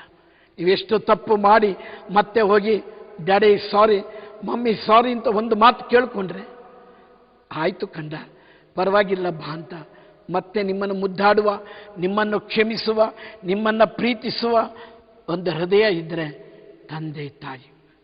ನೀವು ಒಂದು ತಪ್ಪು ಮಾಡಿಬಿಡಿ, ನಿಮ್ಮ ಹೆಂಡತಿ ನಿಮಗೆ ಟಾಟಾ ಬಾಯ್ ಬಾಯ್, ನಿಮ್ಮ ಗಂಡ ಅವನು ಬಿಟ್ಟು ಹೋಗ್ತಾನೆ. ನೀವೆಷ್ಟು ತಪ್ಪು ಮಾಡಿದ್ರು ಕ್ಷಮಿಸುವ 2 ಹೃದಯಗಳು, ನಿಮಗಾಗಿ ಪ್ರಾರ್ಥಿಸುವ 2 ಹೃದಯಗಳು ನಿಮ್ಮ ತಂದೆ, ನಿಮ್ಮ ತಾಯಿ. 1-2 ಎಷ್ಟು ಜನ ಇವತ್ತು ಕಣ್ಣೀರಾಗ್ತಾ ಇದ್ದಾರೆ ವಯಸ್ಸಾದವರು. ನಾನು ಬೆಂಗಳೂರಿನಲ್ಲಿ ಬೋರಿಂಗ್ ಆಸ್ಪತ್ರೆ ಹತ್ರ ಒಬ್ಬರಿಗೆ ಪ್ರೇಯರ್ ಮಾಡಿಕೊಂಡು ಬರುವಾಗ ಅಲ್ಲೇ ಒಂದು ಅಜ್ಜಿ, ಭಿಕ್ಷೆ ಎತ್ತುವ ಅಜ್ಜಿ ಸತ್ತು ಬಿದ್ದಿತ್ತು. ಕ್ರಿಶ್ಚಿಯನ್, ಅವ್ರ ಕುತ್ತಿಗೆಯಲ್ಲಿ ಒಂದು ಶಿಲ್ಬೆ ಇತ್ತು. ನಮ್ಮವ್ರು ಯಾರೋ ಕ್ರಿಶ್ಚಿಯನ್ಸ್ ಎಲ್ಲ ಇದ್ದರು ಅಲ್ಲಿ. ನಾವು ಹೋಗಿ ಕೇಳಿದೆ. ಅವರು ಹೇಳಿದ್ರು, ಇವಳ ಮಗಳು ಡಾಕ್ಟರ್ ಆಗಿದ್ದಾಳೆ, ತುಂಬ ಕಷ್ಟಪಟ್ಟು ಅವಳನ್ನು ಓದಿಸಿದ್ಲು. ತನ್ನ ಒಂದು ಕಿಡ್ನಿಯನ್ನು ಮಾರಿ, ಲಕ್ಷಾಂತರ ರೂಪಾಯಿಗೆ ಮಾರಿ ತನ್ನ ಮಗಳನ್ನು ಓದಿಸಿದ್ಲು. ಅವಳು ಡಾಕ್ಟರ್ ಆದಮೇಲೆ ತಿರುಗಿ ನೋಡಲಿಲ್ಲ. ಇನ್ನೊಬ್ಬ ಡಾಕ್ಟರ್ನಿಗೆ ಜೊತೆಗೆ ಮದುವೆಯಾಗಿ ಲವ್ ಮಾಡಿ ಮದುವೆಯಾಗಿ ಬೇರೆ ಯಾವುದೋ ದೇಶದಲ್ಲಿದ್ದಾಳೆ. ಇವಳು ಇಲ್ಲಿ ಯಾವತ್ತಾದರೂ ನನ್ನ ಮಗಳು ಈ ಆಸ್ಪತ್ರೆಗೆ ಬರ್ಬೋದು ಅಂತ ಆಸ್ಪತ್ರೆ ಮುಂದೆ ವಯಸ್ಸಾಗಿದೆ, ಒಂದು ಕಿಡ್ನಿ ಇಲ್ಲ, ಇನ್ನೊಂದು ಕಿಡ್ನಿ ವೀಕ್ ಆಗೋಗಿದೆ. ಅಲ್ಲಿ ಕೂತ್ಕೊಂಡು ಭಿಕ್ಷೆ ಎತ್ತಿ ಎತ್ತಿ ಎತ್ತಿ ಮಗಳು ಯಾವತ್ತಾದರೂ ಬಂದು ನನ್ನ ಕರ್ಕೊಂಡು ಹೋಗ್ಬೋದು ಅಂತ ಕಾಯ್ತಾ ಕಾಯ್ತಾ ಸತ್ತೋದ್ಲು. ಸಹೋದರರೇ, ನಿಮ್ಮ ತಾಯಿ ನಿಮಗಾಗಿ ಕಿಡ್ನಿ ಮಾರ್ಬೋದು, ನಿಮ್ಮ ಹೆಂಡತಿನೋ ನಿಮ್ಮ ಗಂಡನೋ ನಿಮಗಾಗಿ ಒಂದು ಕಿಡ್ನಿ ಮಾರಬೇಕಾದ್ರೆ ಒಂದ್ಸಲ ಯೋಚಿಸ್ತಾರೆ, ನನ್ನ ಮಕ್ಕಳು ಬದುಕಬೇಕು, ಅವ್ರು ಚೆನ್ನಾಗಿರಬೇಕು, ನಾನು ಸತ್ರೂ ಪರವಾಗಿಲ್ಲ ಅಂತ ಯೋಚನೆ ಮಾಡೋದು ನಿಮ್ಮ ತಾಯಿ, ನಿಮ್ಮ ತಂದೆ. ರಕ್ತ ಮಾರಿ ಮಕ್ಕಳಿಗೆ ಊಟ ಹಾಕುವ ತಂದೆ ಗೊತ್ತು ನನಗೆ. 6-7 ವರ್ಷದಿಂದ ಮಳೆ ಇಲ್ಲದೆ ಇದ್ದಾಗ ಪೇಂಟಿಂಗ್ ಕೆಲಸ ಮಾಡಿಕೊಂಡು ಅದರಲ್ಲಿ ಬರೋ ದುಡ್ಡು 3 ಹೆಣ್ಣು ಮಕ್ಕಳನ್ನು ಸಾಕಬೇಕು, ಫೀಸ್ ಕಟ್ಟಬೇಕು, ಲೈಟ್ ಬಿಲ್ ಕಟ್ಟಿಲ್ಲ ಅಂತ ಬಿಲ್ ತೊಗೊಂಡೋಗಿದ್ದಾರೆ, ಹೆಂಡತಿ ಇದ್ದಾರೆ, ತಾಯಿ ಇದ್ದಾರೆ, ಮನೆ ಖರ್ಚಿಗೆ ಕಾಸಿಲ್ಲ.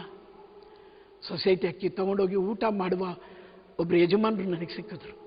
ಬ್ರದರ್, ಇವತ್ತು ಮನೆಯಲ್ಲಿ ಅಕ್ಕಿ ತೊಗೊಂಡೋಗಕ್ಕೆ ನನ್ನ ಹತ್ರ ಕಾಸಿರಲಿಲ್ಲ, ಕೆಲಸ ಕೇಳ್ಕೊಂಡೋದೆ, ಯಾರೂ ಕೆಲಸ ಕೊಡಲಿಲ್ಲ ಬ್ರದರ್. ಕೊನೆಗೆ ರಕ್ತ ಮಾರಿದೆ, ನನ್ನ ರಕ್ತ ಮಾರಿದೆ, 300 ರೂಪಾಯಿ ಕೊಟ್ಟರು ಬ್ರದರ್. 300 ರೂಪಾಯಿಗೆ ನಾಳೆ ನನ್ನ 2ನೇ ಮಗಳಿಗೆ SSLC ಆಲ್ ಟಿಕೆಟಿಗೆ 50 ರೂಪಾಯಿ ಜೋಬ್ದಲ್ಲಿ ಇಟ್ಕೊಂಡೆ, ಉಳಿದ ದುಡ್ಡಿಗೆ 5 kg ಅಕ್ಕಿ ತೊಗೊಂಡೆ, ಬೂತಾಯಿ ಮತ್ತಿ ಮೀನು 25 ರೂಪಾಯಿ 2 kg ತಗೊಂಡೆ. ನಮ್ಮ ಮನೆಯಲ್ಲಿ ನನ್ನ ಮಕ್ಕಳು ಮೀನು ಮಾಂಸ ತಿಂದು 9 ತಿಂಗಳಾಗಿದೆ ಬ್ರದರ್. ಇವತ್ತು ಮೀನು ತೊಗೊಂಡೋಗ್ತೀನಿ, ನನ್ನ ಮಕ್ಕಳು ನಾವೆಲ್ಲ ಮೀನು ಸಾರು ಊಟ ಮಾಡ್ತೀವಿ ಬ್ರದರ್. ನನ್ನ ಮಕ್ಕಳು ಮೀನು ಸಾರು ಊಟ ಮಾಡೋ ಖುಷಿಯಾಗತ್ತೆ. ನನ್ನ ಮಕ್ಕಳು ಸರಿಯಾಗಿ ಊಟ ಹಾಕೋಕ್ಕಾಗ್ತಿಲ್ಲ ಬ್ರದರ್. ಕೆಲವು ಸಲ ಅನಿಸುತ್ತೆ ಎಲ್ಲರೂ ವಿಷ ಕೊಟ್ಟು ಸತ್ತೋಗ್ಬಿಡೋಣ ಅಂತ. ಆದರೆ ಮುದ್ದು ಮಕ್ಕಳು ಚೆನ್ನಾಗಿ ಗೊತ್ತಿದ್ದಾರೆ ಬ್ರದರ್, ಅವರಿಗೆ ಹಾಗೆ ಆತ್ಮಹತ್ಯೆ ಮಾಡ್ಕೊಳಕ್ಕೆ ಬಾರ್ದು ಅಂತ ಏನಾದರೂ ಕಷ್ಟಪಡ್ತಾನೆ ಇದ್ದೀನಿ ಬ್ರದರ್. ಎಲ್ಲ ಕಡೆಗೆ ಹೋಗಿ ಬಂದೆ, ಸಮಾಧಾನ ಇಲ್ಲ, ಮಳೆ ಬರ್ತಾ ಇಲ್ಲ, ನನ್ನ ತೋಟದಲ್ಲಿರೋ ಬೋರ್ ಒಣಗೋಗೈತೆ. ಬ್ರದರ್, ನಮಗಾಗಿ ಪ್ರಾರ್ಥಿಸಿರಿ. ನಾನು ಕೇಳಿದೆ, ಮಕ್ಕಳಿಗೆ ಊಟ ಹಾಕೋದಕ್ಕೆ ಎಷ್ಟು ಸಲ ನೀವು ರಕ್ತ ಮಾರಿದ್ರಿ? 8 ಸಲ. 6 ವರ್ಷದಲ್ಲಿ 8 ಸಲ ನಾನು ರಕ್ತ ಮಾರಿದ್ದೀನಿ ಬ್ರದರ್. ಮನೆಗೆ ಹೋಗಿ ಹೇಳ್ತೀರಾ? ಹೇಳಿದ್ರೆ ನನ್ನ ಮಕ್ಕಳು ಊಟ ಮಾಡಲ್ಲ ಬ್ರದರ್. ಪ್ರೇಯರ್ ಮಾಡಿ ಬ್ರದರ್. 1 ನಿಮಿಷ ಕಣ್ಣುಗಳನ್ನು ಮುಚ್ಚಿ ನಿಮ್ಮ ತಂದೆ ತಾಯಿಯನ್ನು ನೆನಪು ಮಾಡಿಕೊಳ್ಳಿ. ತುಂಬ ಸುಂದರವಾದ ಧಾರಾವಾಹಿಗಳು, ಸುಂದರರು, ಸಿನಿಮಾ ಸ್ಟಾರ್ಗಳನ್ನು ಟಿವಿಯಲ್ಲಿ ನೋಡಿ ನೋಡಿ ಕಣ್ಣು ತುಂಬಿರುವ ನಿಮ್ಮ ಕಣ್ಣು 1 ನಿಮಿಷ ನಿಮ್ಮ ತಾಯಿ ತಂದೆಯನ್ನು ನೋಡಿ. ಸುಕ್ಕಿನ ಮುಖ ಆ ತಾಯಿ ತಂದೆಯನ್ನು ನೋಡಿ. ಸುಂದರವಾದ ಒಂದು ಹುಡುಗಿ ಸಿಕ್ಕ ತಕ್ಷಣ, ಸುಂದರವಾದ ಒಬ್ಬ ಹುಡುಗ ಸಿಕ್ಕ ತಕ್ಷಣ ತಂದೆ ತಾಯಿಯನ್ನು ಮರೆತ ನನ್ನ ಮಕ್ಕಳೇ, ನನ್ನ ಸಹೋದರ ಸಹೋದರಿಯರೇ, ಇವತ್ತೊಂದು ದಿನ, ಒಂದು ಕ್ಷಣ ನಿಮ್ಮ ತಂದೆ ತಾಯಿಯನ್ನು ಮನಸ್ಸಿಗೆ ತಗೊಂಡು ಬನ್ನಿ. 9 ತಿಂಗಳು 7 ದಿನ ನಿಮ್ಮನ್ನು ಗರ್ಭದಲ್ಲಿಟ್ಕೊಂಡು ಹೊತ್ತು ನಡೆದವಳು ನಿಮ್ಮ ತಾಯಿ. 3 kg ಭಾರ ಇದ್ದ ನಿನ್ನನ್ನು ಹೊತ್ಕೊಂಡು ಆಸ್ಪತ್ರೆಗೆ ಚರ್ಚಿಗೆ ಬಂದು ಪ್ರಾರ್ಥಿಸಿದ್ದು ನಿನ್ನ ತಾಯಿ. ಆ ತಾಯಿ ಮುಖ ನೋಡಿ. ಯಾರೋ ಸುಂದರಿ ಸಿಕ್ಬಿಟ್ಲು ಅಂತ ನಿಮ್ಮ ತಾಯಿಯನ್ನು ಮೂಲೆಗೆ ಮಾಡಿ ಓಡೋಗಿದ್ರೆ 1 ನಿಮಿಷ 9 ತಿಂಗಳು ಹೊಟ್ಟೆಯಲ್ಲಿ ಇಟ್ಕೊಂಡಿದ್ಲಲ್ಲ, ಆ ತಾಯಿಯನ್ನು ನೆನಪು ಮಾಡಿ. ಪ್ರಸವ ವೇದನೆ ಅನುಭವಿಸಿ ನಿನಗೆ ಜನ್ಮ ಕೊಟ್ಟ ತಾಯಿಯನ್ನು ನೆನಪು ಮಾಡ್ಕೊಳ್ಳಿ. ನಿನಗಾಗಿ ಹೊಲದಲ್ಲಿ, ತೋಟದಲ್ಲಿ, ಫ್ಯಾಕ್ಟ್ರಿಯಲ್ಲಿ, ಸಮುದ್ರದಲ್ಲಿ ಕೆಲಸ ಮಾಡಿ ಅವರ ಯಜಮಾನರಿಂದ ಬೈಸ್ಕೊಂಡು, ಕೆಮ್ಕೊಂಡು, ರಕ್ತವಾಂತಿ ಮಾಡಿಕೊಂಡು ನಿನಗಾಗಿ ಕೆಲಸ ಮಾಡಿ ನಿನ್ನನ್ನು ಓದಿಸಿದ ನಿಮ್ಮ ಅಪ್ಪನನ್ನು, ಸುಕ್ಕು ಮುಖದ ಅಪ್ಪ, ತಲೆಯಲ್ಲಿ ಕೂದಲಿಲ್ಲ, ನೀನು ಬಾಲ್ಡಿ ಅಂತ ಕರೆದಿಲ್ವ ನಿಮ್ಮ ಅಪ್ಪನನ್ನು? ಕೆಲಸಗಾರರು ಅಂತ ಹೇಳಿಲ್ವ ಬೇರೆಯವ್ರ ಹತ್ರ ನಿಮ್ಮ ಅಪ್ಪನನ್ನು? ಇವತ್ತೊಂದು ದಿನ, ಒಂದು ಕ್ಷಣ ನಿನ್ನನ್ನು ಸಾವಿರಾರು ಮುತ್ತು ಕೊಟ್ಟು ಬೆಳೆಸಿದ ನಿಮ್ಮ ಅಪ್ಪನನ್ನು ಮನಸ್ಸಿಗೆ ತಗೊಂಡು ಬನ್ನಿ. ಪ್ರಸವ ವೇದನೆ ಅನುಭವಿಸಿ ಜನ್ಮ ಕೊಟ್ಟ ನಿಮ್ಮ ತಾಯಿಯನ್ನು ಮನಸ್ಸಿಗೆ ತಗೊಂಡು ಬನ್ನಿ. ತನ್ನ ರಕ್ತವನ್ನೇ ಹಾಲು ಮಾಡಿ 1 ವರ್ಷ 2 ವರ್ಷ ಮೊಲೆ ಹಾಲು ಕುಡಿಸಿದ ನಿಮ್ಮ ಅಮ್ಮನನ್ನು ಮನಸ್ಸಿಗೆ ತಗೊಂಡು ಬನ್ನಿ. ಕೆನ್ನೆಗೆ, ಹಣೆಗೆ, ತುಟಿಗೆ ಸಾವಿರ ಮುತ್ತು ಕೊಟ್ಟ ನಿನ್ನ ತಾಯಿ. ನಿನಗೆ ಗೊತ್ತಿಲ್ಲ, ನಿನಗೆ ಅವಳು ಇವತ್ತು ಬಂದು ಉಮ್ಮ ಅಂದ್ಬಿಟ್ಲು, ಹೋಗ್ಬಿಟ್ಟೆ ಅವಳ ಹಿಂದೆ. ಆದರೆ ನಿಮ್ಮಮ್ಮ ಸಾವಿರಾರು ಮುತ್ತು ಕೊಟ್ಟು ನಿನ್ನ ಬೆಳೆಸಿದ ಆ ನಿಮ್ಮ ಅಮ್ಮನನ್ನು ಒಂದ್ಸಲ ನೆನಪು ಮಾಡ್ಕೊಳ್ಳಿ. ಕಷ್ಟ ಆಗತ್ತ, ಮರ್ತೋಗ್ಬಿಟ್ಟಿಯಾ ಅಮ್ಮನ, ಮರ್ತೋಗ್ಬಿಟ್ಟಿಯಾ? ಒಂದು ನಿಮಿಷ ನೆನಪು ಮಾಡ್ಕೊಳ್ಳಿ. ಕೆಳಗೆ ಬಿಟ್ಟರೆ ಹುಳ ಕಚ್ಚುತ್ತೆ ಅಂತ ಬಗಲಲ್ಲೇ ಇಟ್ಕೊಂಡು ನಡೆದ್ಲಲ್ಲ ಆ ನಿಮ್ಮ ಅಮ್ಮನನ್ನು ಮನಸ್ಸಿಗೆ ತಗೊಂಡು ಬನ್ನಿ. ನಿನ್ನನ್ನು ತೋಳಲ್ಲಿ ಇಟ್ಕೊಂಡು ಕುಣಿದಾಡ್ತಾರಲ್ಲ ನಿಮ್ಮಪ್ಪ, ಮಗಳೇ ಮುದ್ಕಂಡ ಅಂತ ಅಪ್ಪನನ್ನು ಕೂಡ ಸ್ಮರಣೆ ಮಾಡ್ಕೊಳ್ಳಿ. ರಾತ್ರಿ ನಿನ್ನನ್ನು ಎದೆ ಮೇಲೆ ಮಲಗಿಸ್ಕೊಂಡಿದ್ಲು ನಿಮ್ಮಮ್ಮ. ಒಂದಿನ ರಾತ್ರಿ 1-2 ಗಂಟೆಗೆ ನಿನಗೆ ಜ್ವರ ಬಂತು, ನೋವಾಯಿತು, ಹೇಳಕ್ಕೆ ಬರ್ತಿಲ್ಲ, ನೀ ಅಳ್ತಾ ಇದ್ದೆ, ನಿನಗೆ ನೆನಪಿಲ್ಲ, ನೀನೇ ಅಳ್ತಾ ಇದ್ದೆ. ನಿಮ್ಮಮ್ಮ ನಿನ್ನನ್ನು ಎತ್ಕೊಂಡು ಆಸ್ಪತ್ರೆಗೆ ಹೋಗಿ, ಡಾಕ್ಟ್ರ್ ನನ್ನ ಮಗುನ ಕಾಪಾಡಿ, ಡಾಕ್ಟ್ರ್ ನನ್ನ ಮಗುನ ಉಳಿಸ್ರಿ, ಡಾಕ್ಟ್ರ್ ನನಗೆ ನನ್ನ ಮಗು ಬೇಕು, ಅಯ್ಯೋ ಡಾಕ್ಟ್ರೆ ನನ್ನ ಮಗುನ ಉಳಿಸ್ರಿ ಅಂತ ನಿಮ್ಮಮ್ಮ ಕಣ್ಣೀರು ಹಾಕಿದ್ದು ನಿನಗೆ ಗೊತ್ತಿಲ್ಲ. ಗೊತ್ತಿದ್ರೆ ಅಮ್ಮ ಅಪ್ಪನ ತೊರೀತಿರ್ಲಿಲ್ಲ, ಮರೀತಿರ್ಲಿಲ್ಲ. ಸಣ್ಣ ಮಗು ನೀನವತ್ತು, 1.5 ವಯಸ್ಸು ನಿನಗೆ. ಒಂದು ಮದುವೆ ಕರ್ಕೊಂಡೋಗಿದ್ರು, ಆಟ ಆಡಕ್ಕೆ ಬಿಟ್ಟಿದ್ರು, ಕಕ್ಕಸ್ ಮಾಡ್ಕೊಂಡ್ಬಿಟ್ಟಿದ್ದೆ, ಚಡ್ಡಿಯೆಲ್ಲ ಕಕ್ಕಸ್ ಮಾಡ್ಕೊಂಡಿದ್ದೆ, ಉಚ್ಚವಿಕೊಂಡಿದ್ದೆ, ನಿನ್ನ ಮೂಗು ತುಂಬ ಸಿಂಬಳ ಬಿಟ್ಕೊಂಡಿದ್ದೆ. ನೋಡಿದವರು ಹೇಳಿದ್ರು, ಯಾವುದ್ರಿ ಇದು ಮಗು ಅಸಹ್ಯ, ಕಕ್ಸ ಮಾಡ್ಕೊಂಡು ಒದ್ದಾಡ್ತಿದ್ದೆ. ಥೂ, ಒಬ್ಬರೂ ಎತ್ತಲಿಲ್ಲ. ನಿಮ್ಮ ಅಪ್ಪ ಅಮ್ಮ ಓಡಿ ಬಂದು ಆ ಕಕ್ಕಸಿನಿಂದ ನಿನ್ನನ್ನು ಎತ್ಕೊಂಡು ಹೋಗಿದ್ದು ನಿನಗೆ ನೆನಪಾಗಲ್ಲ, ನಿನಗೆ ಗೊತ್ತಿಲ್ಲ. ನಿನ್ನನ್ನು ಕರ್ಕೊಂಡೋಗಿ ಹೊಸ ಸ್ನಾನ ಮಾಡಿಸಿ ಹೊಸ ಬಟ್ಟೆ ಹಾಕಿ ನಿನ್ನನ್ನು ಮುದ್ದಾಡಿದ್ದು ನಿಮ್ಮ ಅಪ್ಪ ಅಮ್ಮ. ನನ್ನ ಅಮ್ಮನನ್ನು ನೋಡೇ ಇಲ್ಲ ರೀ. 2 ವಯಸ್ಸಿನಲ್ಲಿ ನಮ್ಮಮ್ಮ ಸತ್ತೋದ್ರು. 35 ವರ್ಷದ ಹಿಂದೆ ಅಪ್ಪನೂ ಸತ್ತೋದ್ರು. ಉಂಡಿಯಾ ತಿಂದ್ಯಾ ಅಂತ ಕೇಳೋಕ್ಕೆ ಯಾರೂ ಇಲ್ಲ. ನಿಮಗಿದ್ರೆ ಅಪ್ಪ ಅಮ್ಮನ ಉಳಿಸ್ಕೊಳ್ಳಿ. ಎಷ್ಟೋ ಜನ ಹೆಂಗಸರು ಹೆಂಡತಿಯಾಗಿ ಮನೆಗೆ ಬರ್ತಾರೆ, ಕೆಲವೇ ದಿನದಲ್ಲಿ ಈ ಮುದುಕ ಇರಬೇಕಾ ನಾನಿರಬೇಕಾ, ಈ ಮುದುಕಿ ಬೇಕಾ ನಾನು ಬೇಕಾ ಡಿಸೈಡ್ ಮಾಡಿ ಅಂತ ಹೆತ್ತ ತಾಯಿನ ನಮ್ಮಿಂದ ದೂರ ಮಾಡೋ ಸಹೋದರಿಯರೇ, ನಿಮ್ಮ ಅತ್ತೆಯನ್ನು ಅಮ್ಮ ಅಂತ ಕರೀರಿ, ಮಾವನನ್ನು ಅಪ್ಪ ಅಂತ ಕರೀರಿ.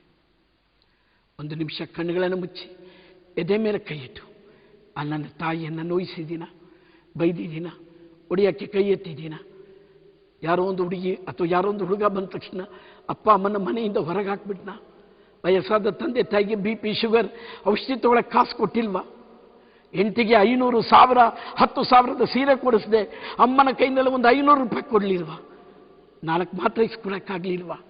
ನೀನೆಂಥ ಮಗ, ನೀನಂಥ ಮಗಳು, ಅರ್ಥ ಇದೆಯಾ ನಿನ್ನ ಜೀವನಕ್ಕೆ? ತಂದೆ ತಾಯಿಯನ್ನು ಗೌರವಿಸುವವರು ದೀರ್ಘಕಾಲ ಬದುಕುವರು. ನನಗೆ ಗೊತ್ತು, ಒಂದು ಮನೆ ಭದ್ರಾವತಿಯಲ್ಲಿ ಅವರಪ್ಪನಿಗೆ ಡಯಾಬಿಟಿಕ್ ಮತ್ತು BP ಬಂತು. ಆ ಕುಟುಂಬದಲ್ಲಿ ಎಲ್ಲರೂ ಸಕ್ಕರೆಯನ್ನು ಬಿಟ್ಟರು, ಎಲ್ಲರೂ ಉಪ್ಪು ಹಾಕಿದ್ದು ಊಟನೂ ಬಿಟ್ಟರು. ನಮ್ಮಪ್ಪನಿಗಾಗಿ ನಾವು ತ್ಯಾಗ ಮಾಡ್ತೀವಿ. ನಾವು ಉಪ್ಪು ಸಕ್ಕರೆ ಹಾಕಿದ್ರೆ ನಮ್ಮಪ್ಪನಿಗೆ ತಿನ್ನಬೇಕು ಅನ್ಸುತ್ತೆ, ನಾವು ಉಪ್ಪು ಸಕ್ಕರೆ ಮನೆಗೆ ತರೋದನ್ನೇ ಬಿಟ್ಬಿಟ್ವಿ. ಅದು ಪ್ರೀತಿ ರೀ. ಅಪ್ಪ ಅಮ್ಮ ಇದ್ದರೆ ಉಳಿಸ್ಕೊಳ್ಳಿ, ಕೊಂದು ಬಿಡಬೇಡಿ. ಇವತ್ತೆಲ್ಲ ಬೆಳೆದು ಬಿಟ್ಟಿದ್ದೀರಾ, ಓದ್ಬಿಟ್ಟಿದ್ದೀರಾ.